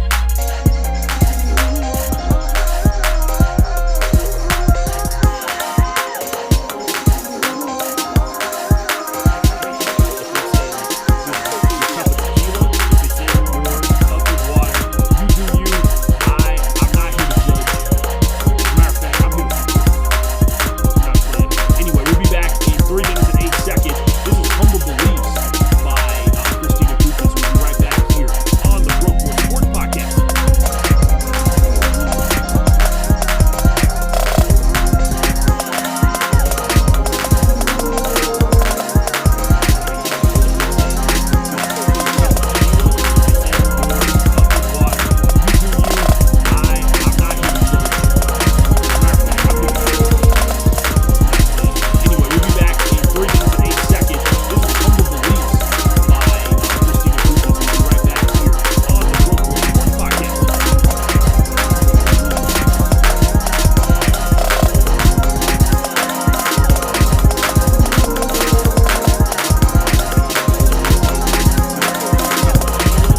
with that being said, make sure you have them on deck because they're gonna save your ass one time at a party. Just facts. They're gonna save you. They really are, because they do have the Red Bull mixed in there and there's still alcohol. So it's doing the two things at once. It's doing the Four Loko thing, if you know what that means. Doing the Four Loko thing where it's like caffeine and alcohol in the same drink. So naturally it's bad for you, and it actually is very harmful for your ability to go to sleep that night. But that's, you know what? That's a problem for future you, baby, not you right now. Anyway. Moving on, it's time for What's Going On, where we just talk about what's going on in sports. In this segment, we got a quick college football update, and then you guessed it, we're breaking down every single game for week 2 of the NFL season. No, we're not talking about Thursday Night Football because it hurt to watch that. I actually didn't watch it live. I had to go back and rewatch it, but I did see Twitter while it was going on, baby, and it was rough. But yeah, people out here, as they always do, after watching Daniel Jones play football on primetime, they're trying to argue to you that Daniel Jones is improving, which all the evidence says to the contrary. Although the Giants did play very effectively in the second half to get back into a game versus a backup quarterback who, once again, I will reiterate, I don't like Taylor Heinicke's opinion on how the world runs and how it should be run, but damn, dude plays football pretty well. The only real big, gigantic mistake was throwing that interception to James Bradberry late in the game because, one, it was wrong. There was 3 places he could have thrown that. There was 4 places 5 places he could have thrown that ball, and he chose the one that ends in a turnover with the other team getting the ball. So if you didn't see it, you go check it out. It was a throw to Scary Terry, who, by the way, Terry McLaurin looks... Terry McLaurin looks like Terry McLaurin, ladies and gentlemen, out here just teaching these young bloods how the game is played as a young blood himself. But nonetheless, Scary Terry went out there, ran a curl route. Taylor Heinicke could have done one of 2 things: underthrown it into the ground, overthrown it into the air, thrown it to the inside, thrown it into the chest of Terry McLaurin, or into the body of Terry McLaurin, or thrown it to the outside of Terry McLaurin, which, by the way, if you're watching the play, was the place to throw it because James Bradberry was driving with inside leverage on Scary Terry. So if Terry had actually had to run to the outside of his body to his left-hand side to get the ball, he would have got away from James Bradberry and probably been able to break up field for not only the first down, but maybe a tutty, Maybe a tutty, who knows, and finish this game off. But instead, the ball ended up to the inside where James Bradberry was cutting in from, and he just snagged it. And it turned into hope for the New York Giants, and you and everybody else that you know. Nobody wants that. Nobody wants the New York Giants fans to have hope. Anyway, that's what happened in that game. There's your breakdown for Thursday Night Football, ladies and gentlemen. It came down to Dustin Hopkins knocking in a field goal after missing the first one, getting a second try because of an offsides penalty. And he went out there and did the thing the second time around. Boom. Second time around. Anyway, if you're black, you know that song. Wait, is that a black people only song? It's not. Anyway, somebody tell me. Somebody tell me if that song is black people only. What's going on? We got a college football update here for you. Yeah, this will take about 10 seconds. The Pac-12 / the Alliance is basically a party that is so lit that the house caught on fire in the course of the party, which is sick, but also terrible at the same time, right? Like, you went so hard that a house caught on fire, but also, what the fuck, the house is on fire. So the Pac-12 is great and terrible at the same time, right? UCLA stomps out LSU. Oregon gets a big win over Ohio State, which, by the way, I need somebody to explain to me Big Boy's connection to Oregon. If you did not see it, Big Boy was in the Horseshoe in the Oregon section talking about, man, it's great to hear all these quiet fans at the Horseshoe, which is where the Ohio State Buckeyes play. And I was compelled to wonder how Big Boy got wrapped up in the fandom that is for Oregon. And I didn't really get an explanation. I was just more shocked than anything. But yeah, cool. Big Boy rocks with Oregon. If I had known that, I could have told you they were going to beat Ohio State. Anyway, that happened, and then a couple of other embarrassing losses. USC has recently fired their head coach because they are now 0-2 on the season. But honestly, Clay Helton should just be glad that he made it this far because, quite frankly, a lot of people could argue he should have been fired 2 years ago. But some of those people at the time were called insane. I'm not one of those people. I'm not saying it like I'm one of those people. But nonetheless, Clay Helton was not doing a good job of rebuilding the high-quality recruits that USC had grown accustomed to, although he has produced 3 NFL wide receivers in the past 3 years. Like, most recently, Juju Smith-Schuster and Michael Pittman Jr. So it's a little tough to sit here and argue that he's not going out there and fully recruiting, but USC has high standards, and Clay Helton was not reaching those standards, those Hollywood expectations. So, he's got to kick rocks, bro. I hope that buyout was nice, because firing him 2 weeks into the season really hurts nobody but USC, because Clay Helton now gets to rest for the rest of the season. More than likely, as the year goes on, he's gonna have more. He's gonna be the first guy who has head coaching or recent head coaching experience to get a shot or get a phone call from like these smaller schools where he can go out there and rebuild his rep and possibly work his way back up to another big time job. USC is USC is going to spin it as like, we have the first shot at the big head coaches that are available, which apparently, if you talk to the internet, is one person and one person only. Urban Meyer of the Jacksonville Jaguars. But yeah, a lot of funny jokes, but overall, the jokes went so far as to having Urban Meyer have to come out and say that he is not interested in that job, which we all 100% believe.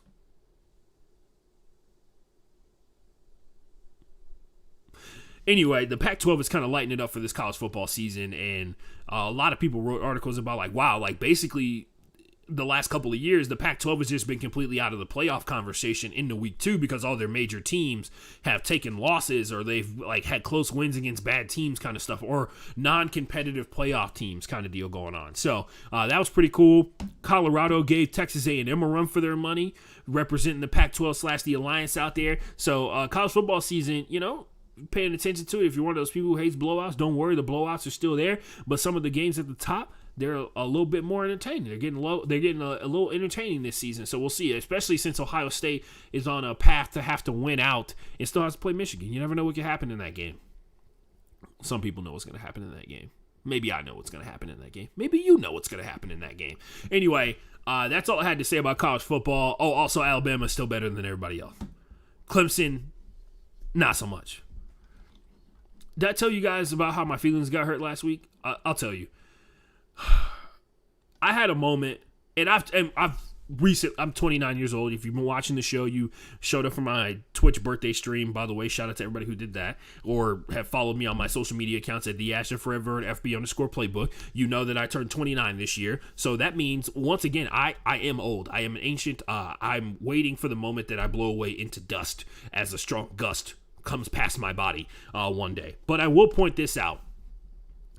I had a moment where I had never felt older at the age of 29. I felt 60. I was looking at Ball is Life on Twitter, young boy things, right? Like on Twitter, saw a highlight come up from, not up and coming, but like prominent young person outlet for understanding and watching recruitment videos and stuff like that. And one of the kids was 15 years old and the son of Carlos Boozer. So that was tough. And then I went to work that day. I was the technical producer for North Carolina taking on, I want to say, not Pittsburgh, North Carolina versus a state school, Directional U, basically, to go out there and tune up their like soon-to-be superstar quarterback for college football season, the guy who people think is going to win Heisman, Howell. And Jeff Saturday was there. I was like, oh, cool, man. Like, I grew up watching Jeff Saturday. Jeff Saturday is has played a hand in a lot of the heartbreaks I have had as a Houston Texans fan for a vast majority of my time watching them play in the AFC South. Actually, 100% of the time I'll be watching them play in the AFC South. He was going out there to celebrate. They celebrated him. I think he's going into like the Ring of Honor, him and a bunch of his other friends, right? And his thing was he was super pumped because his son was playing on the offensive line for North Carolina, and that broke me. I'm not going to lie. That broke me. And I don't think I'll ever be the same. Time keeps passing, and I keep getting older. That one was tough. All right, let's talk about football. Moving on. Thursday Night Football. We talked about Thursday Night Football, we talked about it already because today is Friday. Sorry, I waited this long to tell you what the date is. Today is Friday, September 17th. Yeah. Anyway, moving on. We got a couple of games to break down here. We'll try and keep the bad ones simple and then go a little bit deeper on the good games here. Remember, we are in week 2 of the season, which means we still know absolutely nothing because there's no information to develop a trend and understanding about. Somebody asked me at practice last Sunday, and they're like, "Hey, Ashton, you're a sports guy. Who's going to win the Super Bowl?" And I was just like, dude, the team that's going to win the Super Bowl doesn't even know they're going to win the Super Bowl, right? So how am I supposed to know? I guess I'm supposed to be the guy who knows, or pretends that I know, because even the people who claim that they know don't actually know, right? I don't have a pick. I don't have a Super Bowl pick for you, especially after week 1, especially now that we got like 5 months left of football, which is crazy to think about. We got a long way to go, and a lot of people are going to get hurt along the way. A lot of teams are going to develop. A lot of people are going to emerge as superstars. A lot of people are going to fall off like harder than a sack of bricks off of a cliff, and the game is going to change throughout the course of the season. A lot of these teams are going to change throughout the course of the season, and none of them are going to look the same by the time week 18 rolls around. This is facts. But we will start off talking about the Patriots taking on the Jets with the grain of salt that everything that happened in week 1 is nowhere near indicative of everything that is going to happen in week 2, right? This is the dangerous point of the season where like things get this is this point of the season where things get really hairy in terms of we don't know if what we saw, the smallest of the small sample size that we saw is going to be accurate representation of how these players are playing. Also, like, we just did the big hurt segment, right? There are tons of people who are hurt. So we don't know how well they're going to play in these games. But Patriots versus Jets, this is a back-to-back divisional game, by the way, for the Patriots. And I think that, and this is something that's like a real underrated part of how people define their season. Like, having back-to-back divisional games within the first 2 games of the season is quite possibly the worst situation to be in, especially if you're a team that has a rookie quarterback and has a bunch of players who are coming back from opting out of the COVID season that happened last year, right? Luckily, they're in a situation that historically the Patriots dominate in. Bill Belichick versus a rookie quarterback on a bad team on top of that. The margin for error is going to be significantly larger for a very young Mac Jones, who we saw have some moments last week versus the Miami Dolphins, who are a good defense in the NFL. We know that from last year, and they continue to show that in terms of the way that they play. Brian Flores is one of the best defensive coaches in the game. He is one of the few people who has a way to shut down the LA Rams every single time that they play them, and like legit, he still does it, even though that they've played, like, the Dolphins and the Rams play each other, and the Dolphins have the edge because of Brian Flores and his understanding of how to beat their offense. Like I said before, the margin of error is very large, so it's hard to pick against the Patriots, so I'm not going to. I would like to point out the Panthers got 14 pressures versus the Jets last week, which is not going to bode well because I think it's safe to say the Patriots defense is better than the Panthers defense from just a week ago. Also, that random stat that you need to make yourself feel better about making this pick on the Patriots, because it seems like it's too much of a layup instead of rooting for chaos, which is what you should be doing. I'm kidding, but not in this situation. We do have a chaos game coming up, and I'll point it out there. We'll see. One of these games look like it. You'll see. Bill Belichick is 20-6 all-time versus rookie QBs and 7-1 versus rookie head coach QB partnerships. That one loss was to Rex Ryan and the Jets, led by Mark Sanchez. So naturally, all of New York media is talking about, can they repeat and make it happen again? They cannot, is the answer. Broncos versus Jaguars. This one is interesting because the answer seems like pretty obvious. Last week, the Jaguars' offensive line faced 6 blitzes, but they gave up 8 pressures in the course of that game. The most concerning thing about the Jaguars were they got a 15% pressure rate on all of the plays that were run, all the pass plays that were run, and they still turned the ball over 3 times. Like, they basically got pressured in the bottom 3 of the league in the course of that game, which is, of course, concerning for the Houston Texans. They got pressured in the bottom 3 of that league in terms of percentage and still turned the ball over 3 times. Add that into Teddy Bridgewater, who doesn't really historically turn the ball over, and that's like, people use that as like a detriment against him. They use his conservative manner of play as a way to like knock him down in terms of his value, and combine that with the defense of the Denver Broncos that we know is really, really good. Plus, they got back Von Miller, who looked really good in week 1. That's a bad combination. The Jaguars look like they're running into, what is it? Like Eminem says, blindfolded into a typhoon. Yeah, that kind of thing. Something that I don't think will be an issue from week 1 that carries over into week 2. The Broncos actually had they were the worst team in terms of getting pressure in week 1. I don't think that that's going to be a factor in this game, but we'll see. Bills taking on the Dolphins, another divisional matchup in the AFC West. Weird fact off the top, that weird fact that makes you, get you drawn in terms of my analysis or whatever. If the Bills win this game, they will have beaten the Dolphins 6 consecutive times, like 6 straight times, and I think there's been 2 coaching staffs in the course of that because Adam Gase into Brian Flores has been a part of this, but if they win this, they will have beaten the Dolphins 6 straight times, and they've only done that one other time, but I think it bodes well when you've got the team's number like that. Just like how Brian Flores has Sean McVay's number, I think maybe, the same thing is for the Bills.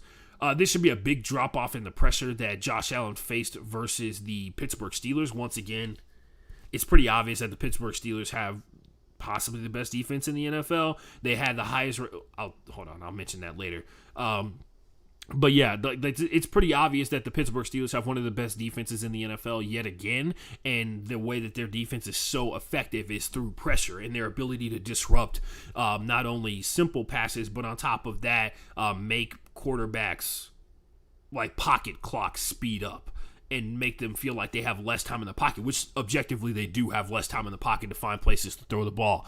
So, other stuff to talk about. Sorry, I'm just checking the chat real quick. Other stuff in regards to this game, the Dolphins' success is, of course, connected to Tua's ability to, 1, not turn the ball over, and 2, get the ball deeper down the field, because that will set up the run, which we did not see a ton of versus the New England Patriots be highly effective or anything like that.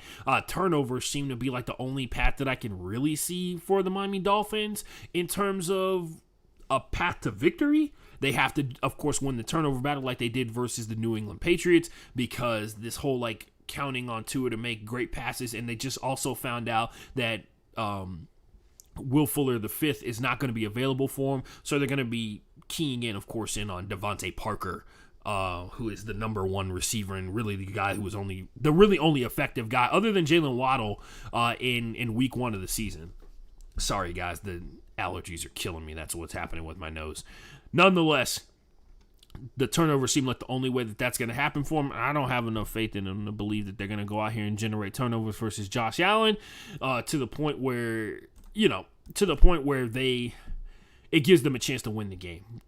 It's a divisional matchup, but I still feel like the Bills should be able to get away with this one pretty cleanly. The Saints versus the Panthers. In this matchup, this is a divisional matchup as well. This is going to be big because, like we mentioned before, the Saints are looking like they're going to be without their starting center, which is not going to be great for Jameis Winston. But nonetheless, now we start to play against a higher quality defense.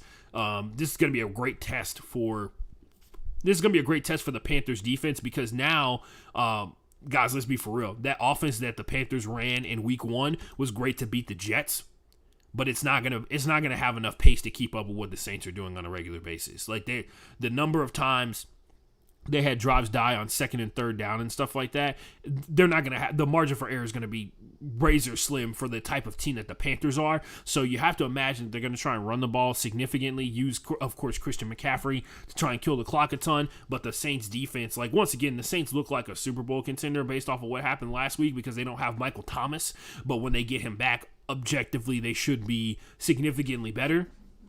But because of Jameis Winston's effort against the team that typically is offensively dominant, it's hard to sit here and say that Sam Darnold's going to have the secret formula to beat the Saints defense, which has been good the last 3 years. And I know they had Davenport go down and stuff like that in terms of getting pressure, but what really makes the Saints defense so impressive is their secondary does a great job, and their linebackers don't make mistaken run fits. So I'm going with the Saints on that one, out of the fact that it seems like there's very few areas on the field where the Panthers are winning position battles, right? That's just how it is. Even you could even argue the Saints have the better running back out of the two that are playing in this game. It's just they're utilized differently, right? The Panthers force the ball to, not force, but the Panthers give the ball to Christian McCaffrey all the time because they haven't had quarterbacks who can get the ball down the field well enough. But yeah, there you go. Raiders versus Steelers. There's two random facts that went with this that I thought was pretty cool. Darren Waller is like the first Raiders player with 4 straight 100 receiving yard games. It's week 1, so of course they're backtracking to what happened during the regular season last year. And if he gets 100 yards in this next game versus the Steelers, which is unlikely because the Steelers are really fucking good playing defense, but if he gets another 100-yard game, he will be the first tight end in NFL history to have 5 straight games with 100 yards receiving as a tight end. So that's pretty wild to think about and pretty impressive for a guy who a couple years ago, he's still fighting his battle today, right? Every day is a fight against addiction, but has come such a long way from where he was before being a practice squad player for the Ravens and getting cut. And now is a premier tight end in the NFL. Very impressive. Also, Derek Carr seems like he's more willing to throw the ball further down the field. Maybe he's got a little bit more faith in the guys who are out there catching it. So that's good to see. But another thing to point out here, this is on the Steelers side of the ball. Everybody was, of course, obsessed with what TJ Watt did because he played really well. But as one large man to another large man who is not large in the same way that I am large, but Cam Hayward was the highest graded player for week 1 for Pro Football Focus. Just saying. 95.6. Shout out to the big dog up there leading the way, showing TJ Watt how it's done. But yeah, the Raiders versus the Steelers matchup. This will, of course, this is the first time. Oh man, with the way that Ben Roethlisberger has been playing, this actually makes this a really close matchup across the board. Ben's ability to find his accuracy deep down the field has not been there, but what I will bank on is the Steelers defense being able to give the Steelers offense enough chance to go out there and figure it out. Once again, Najee Harris, of course, getting adjusted to the NFL, but the fact of the matter is you can talk about Ben Roethlisberger all you want. The Raiders defense still was not very impressive in that matchup versus the Ravens. They started off pretty poorly, and against this Steelers defense, if Ben Roethlisberger only has a couple shots left in his arm or whatever, he's got a lot of really wide receivers who maximize every throw that he makes, and I would bank on those guys to come out there and play really well, and not the Raiders secondary to be playing at like a top 5 secondary in the NFL level, because that is something that the Bills have, right? Like with Micah Hyde and all those guys out there. So I'm banking on the Steelers to go out here and beat the Raiders and go 2-0 on the season, and of course start the hype train for the undefeated season yet again. The 49ers are taking on the Eagles. This should be a really good matchup because, once again, the Lions situation was the Detroit Lions being the Detroit Lions. So for the most part, what we're looking at here against the Eagles is two of the best defenses in the NFL duking it out with each other. This is going to be a great test for the Eagles defense because they've lost a lot of people to free agency, and this is going to be a good test for how Jimmy Garoppolo is going to face that pressure. And once again, we mentioned before, Jimmy Garoppolo has made it out of the month of September without getting hurt one time in his NFL career, and I think it was when he was a backup. So this is a huge matchup. We've got a new running back situation going on for them with Evian Mitchell, and the Eagles. Once again, I felt really confident when I was saying it last week, and I still feel confident about it now. Like, Jalen Hurts is the player that everybody said that he was not. And I cannot wait to see how this matchup shakes out. I will throw my lot in with the Eagles to go out here and get a huge win versus the 49ers, especially for the effort of the defensive side of the ball, because not only have they lost Dre Greenlaw, but they've also lost Jason Verrett, which means that there's a lot of opportunities for them to go out there and make something happen. The 49ers as a whole run a different style of offense. Once again, Deebo Samuel is going to be the big point of emphasis for how successful their offense is going to be getting up and down the field. Hopefully they get Brandon Ayuk involved a little bit more, but the 49ers and the Eagles, this should be one of the best games of the entire week. It should tell us a lot of information about both of these teams, because the 49ers versus the Lions, letting them get back into that game does not bode well for their finishing ability, right? And that's going to be paramount when it comes down to like the later parts of the season or when they go up against divisional opponents. The Titans are taking on the Seahawks. I, of course, am going to be watching this because this is one of my teams versus honestly, I have a friend who's a Titans fan, and he makes me hate the Titans. Like, that's how much his fandom makes me hate the Titans. Also, I hated the Titans pretty good beforehand, but whatever. This should be a really good matchup, though. This is a big test for the Seattle Seahawks offensive line, because we know for a fact the Tennessee Titans have still not developed enough pressure to be like a legitimate force, right? To be a legitimate presence just yet. And versus the Seahawks offensive line, which has historically been one of the weaker halves, I will say that there was evidence in that game versus the Colts, who are stronger defensively than what the Titans are presenting by a lot. They were able to hold it together offensively. So this should, in theory, possibly be a shootout. This will be a good test for the Seattle Seahawks defense for sure up front, since they've lost KJ Wright. They've let Shaquem Griffin go. That game versus the Colts, Carson Wentz made a lot of really good throws, and of course Mike Pascal got open quite a few times. He had a 2-touchdown game. So this could easily devolve into a shootout between two of the best in the game in terms of offensive players and weapons and utilizations. But hopefully we see some more of that defensive pressure that we saw from the Seahawks in game 1 versus the Colts, because that's the one thing that the Seahawks were lacking from a season ago. And hopefully, versus a mobile throwing quarterback like Russell Wilson, we see some better performances from the Tennessee Titans defense. But, waiting to see that happen, honestly. Vikings versus Cardinals. By the way, I'm going with the Seahawks. I'm going with the Seahawks to win that. I feel like they're the better overall team, more talented, and more effective in terms of what they do on offense, which is going to be the biggest factor here. And, hey, if the offensive coordinator keeps wanting to not give the ball to Derrick Henry, who am I to stop him? The Vikings taking on the Cardinals. This should be pretty bad. It should be pretty bad. It should be a bad time for the Vikings. I'm going to take the Cardinals, especially if we get to see some more of the defensive effort that we saw versus the Tennessee Titans from the Cardinals. The Vikings have no shot in this game because the offense, they're already behind. Like, the game hasn't even started yet, and they're behind by 12 points. So this should be highly effective. Anthony Barr apparently is not playing in this game either for the Vikings, so if things couldn't get worse, they're going to be without one of their best pass rushers. This should be a ton of fun for Kyler Murray to make some crazy highlight plays. Just gonna go with that. Also, Kirk Cousins may be forced to throw the ball a little bit more. Maybe get the ball in Justin Jefferson's hands a little bit more, make him do some things, do some weird things. Anyway, Rams, Colts. This is a huge matchup for the Colts. They could potentially slip to 0-2 on the season, losing in this matchup. This is also a huge test for the Rams, who came off of a win, who are coming off of a win versus the Chicago defense that we believe is top 10 in the NFL. Like, most people wholeheartedly believe that the Chicago Bears defense is not only the best part of the defense, one of the better defenses in the NFL, and because of that, it is going to be a huge factor. Because of that, it's going to be a huge factor in whether they're going to be successful when it's all said and done. But nonetheless, the Rams, real big test here. The Colts have a decent offense. They have a strong defense. There's no question about that. Even with Xavier Rhodes possibly out, I'm assuming Darius Leonard is going to play and be just dying out there on the field, basically. So this is a huge test for Matthew Stafford, but I got a lot of faith that the Rams are going to give him a lot of opportunities. A lot of people are looking forward to what the battle in the trenches is going to look like. It's going to be Quentin Nelson versus Aaron Donald. And if you know anything about Aaron Donald, ladies and gentlemen, he loves to embarrass people, no matter how good they are. So this is going to be a great matchup. And honestly, if they just gave us like the camera view where they like snap the ball and then immediately cut to the one-on-one battle between Aaron Donald and Quentin Nelson when it does happen, I would be a happy man. I really would. But, yeah, I'll go with the Rams on this one. I feel like the Rams are more talented across the board. I believe in Matthew Stafford. I do not believe in Carson Wentz. This is a game where the run game could play a huge factor for the Colts. Because it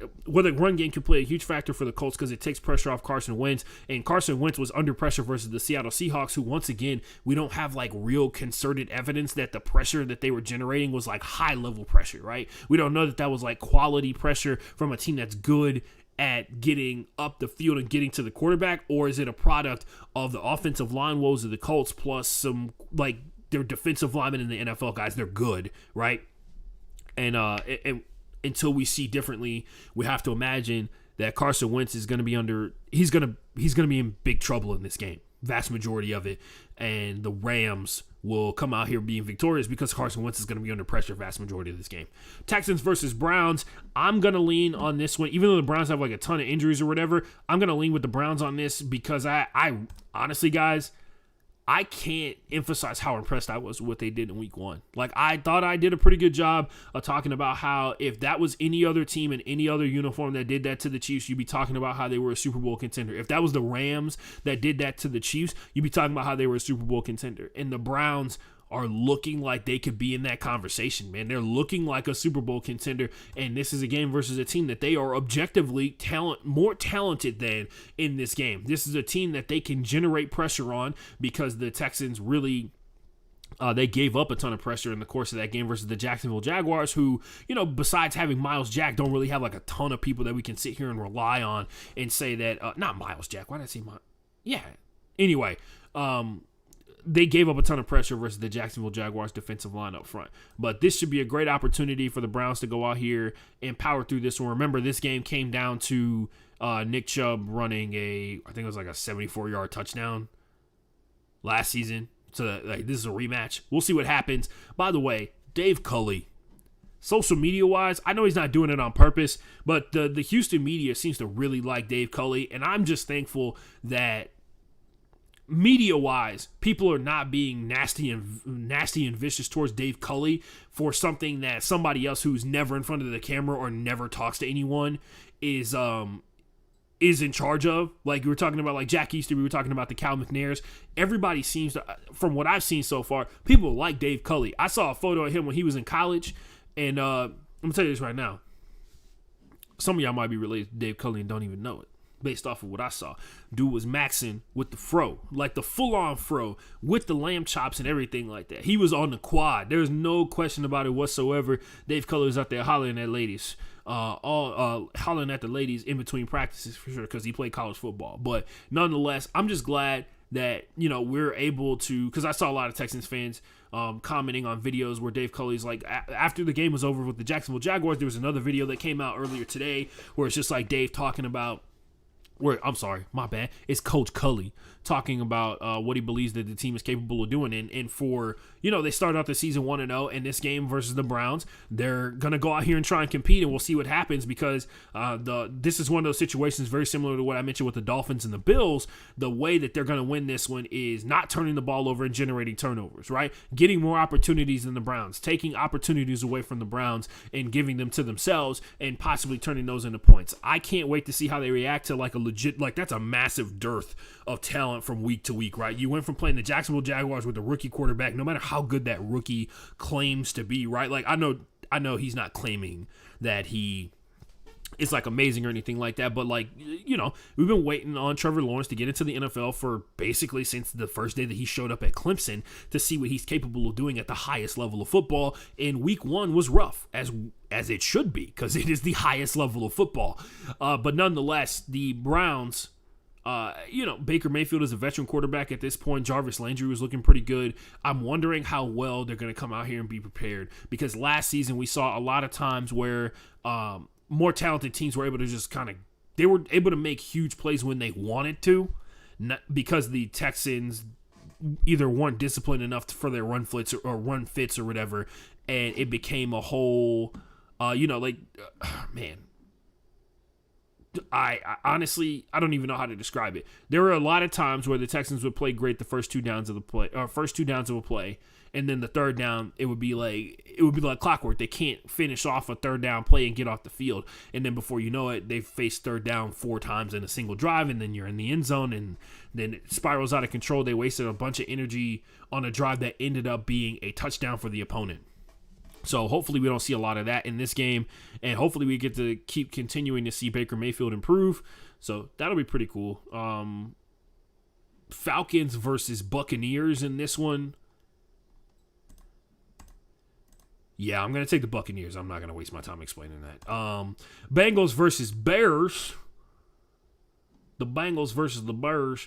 I'll take the Bears in this one. So my argument and my logic behind this is the drastic drop off in defensive presence that we see from the Bengals, right? Like they played really well against the Vikings they played really well against the Vikings or whatever, but the fact of the matter is there were multiple moments where the Vikings let them back into that game, and even in the moments where the Bengals had the game in hand, they still couldn't finish it off. I think Joe Burrow versus an elite level defense, and I mean elite level defense like the Bears, like we talked about before, top 10 in the NFL, versus the Bears is going to give Andy Dalton opportunities to get down the field and make something happen, man. I know they looked really bad on Sunday Night Football versus the Rams, but that is the Rams. The Rams are on a whole nother caliber in comparison to the Bengals. I think that and I get it, they're young and they're spry. Joe Mixon won FedEx Ground Player of the Week with like 121 rushing yards. I argue that will not happen in this game versus the Bears, and you'll see why very quickly. There's a drastic difference between the Vikings defense and the Bears defense. So I'm going with the Bears in this one, just off the fact that I believe that their defense can give their offense opportunities to go out there and win. Also, Andy Dalton isn't like completely washed, bro. I'm not saying that he's better than Joe Burrow, but the stuff that we saw versus the Rams, where he was really struggling to complete passes on a regular basis, was definitely a product of the Rams' defensive effort. And there's not a lockdown corner for the Bengals that is going to completely take away Allen Robinson. Cowboys versus Chargers. That game should be close, by the way. That game should be a little bit back and forth action, in my opinion, but we'll see what happens. Cowboys versus Chargers. This should be a shootout. Well, this game should go to the Chargers, is what I'll say. The Cowboys defense, they did not play. They created 4 turnovers versus the Tampa Bay Buccaneers, which many could argue is a product of the Tampa Bay Buccaneers. In some cases, we had a couple of deflected passes that ended up in Cowboys defenders' hands. But nonetheless, this should be a back and forth type of affair. And hopefully we finally get to see Ezekiel Elliott get a legitimate workload versus a defense that has not proven itself to be like top tier elite or anything like that. Stopping the Washington football team from scoring 28 points is not going to impress too many people, especially considering they have a new starting quarterback. But nonetheless, the Chargers should go out here and put some work in. This is going to be a great challenge for Trayvon Diggs. I cannot wait to see those one-on-ones between him and Mike Williams, those one-on-ones between him and Keenan Allen. That should be clutch. Once again, great matchup to watch in that one. But I believe the Chargers are going to win this one when it's all said and done. So the Cowboys go out here and win this. Once again, it'll be a huge step in the right direction, and it'll reiterate what we all believe about the Cowboys. They're the best team in the NFC East and a playoff team. So, yeah, like Cowboys fans, if they go out here and beat these Chargers, you should be pretty pumped about that. Like, despite all the injuries that are happening, which I think could affect what happens in this game, this is big. This is big for the Cowboys, man. It really is. This is a big game for the Cowboys to prove themselves, because I don't think many people are expecting them to win coming in versus the Chargers. I think a lot of the hype is behind the Chargers for sure. But I think a lot of people noticed the shortcomings of the Cowboys defense overall. And it did come down to the last play of the game to beat the Tampa Bay Buccaneers. But we all know what the situation with them is. They're a team that works on peaking at, the right time. The Chiefs versus the Ravens, best game of the week right here. This is the future. This is the future of the NFL game that everybody likes to talk about, where every quarterback is, the ultimate dual threat type guy. The Ravens are hurt in many different facets to the point where it's like, if this is a blowout, it's understandable, but nobody's going to be reasonable about it. The Chiefs should win this game. Just off the fact of the matter that the Ravens don't have, or not even anywhere near close to full strength. And it's going to be something that Ravens fans are going to have to reckon with, that they are severely banged up. They're the most banged up team in the NFL, I believe, right now. Other than, I think the Browns have the most people on the injury report, but a lot of their injury reports are like questionable. We're talking about people who are like on IR for, actually we can look that up. People who are on IR for the Ravens for the entire season, or for like half the season or whatever. Most IR players, NFL. There's a whole website that counts this. It's really weird. Let's see. Oh, and even Spot Rack, by the way. Shout out to them. They even calculate the percentage of the cap that's on IR, which is brutal.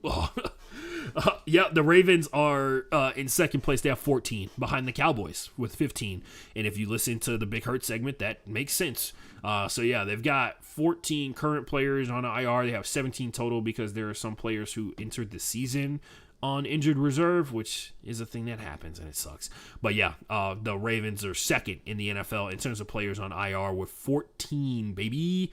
And yeah, 16% of their roster, $16 million of their roster on IR. But yeah, other than that, it's a tough sell for me to go out here and pick the Ravens to beat the Chiefs, especially based off what we saw on Monday Night Football, where the difference between the first half and the second half was drastic. I would love to see the Ravens go out here and pull a big upset versus the Chiefs, because it would be massive. It would be the biggest upset this entire weekend. But it's just too tough to ask. It's a tough thing to ask of a well fleshed out secondary like what the Cleveland Browns have, and now we're talking about the heavily injured secondary of the Ravens coming out here and defending everything that the Chiefs are about. They struggled to get pressure against like Derek Carr a good chunk of the game last week, so to try and think that they're going to come out here and generate pressure versus Patrick Mahomes is rough. I'll take the Chiefs. My bad. I'll take the Chiefs on that one.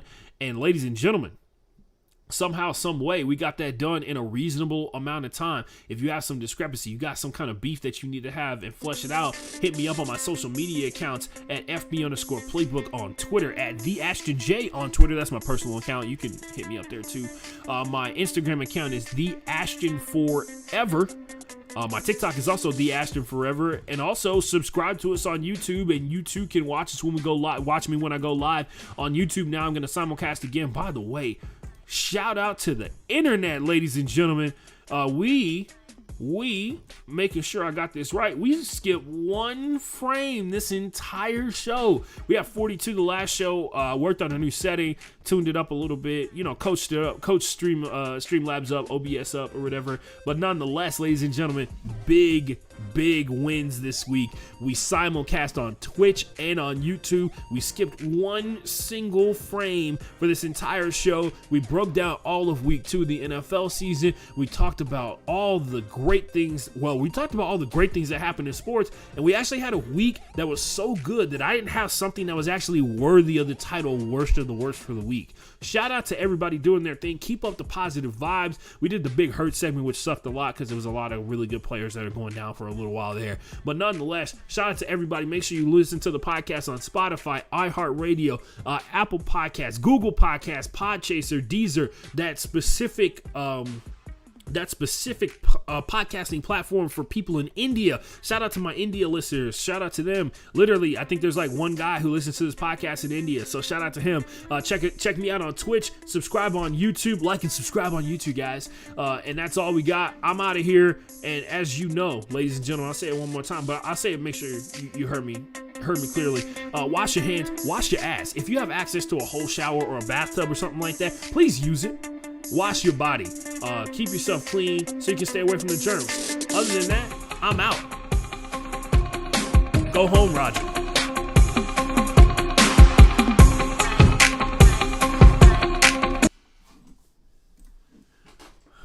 Oh, sick. Later, Kevin. Cheers to you, my friend. As a matter of fact, cheers to you, Kevin. See you on Sunday when we have to work out for 2.5 hours. Where is OBS? There we are. One frame skip. Let's go.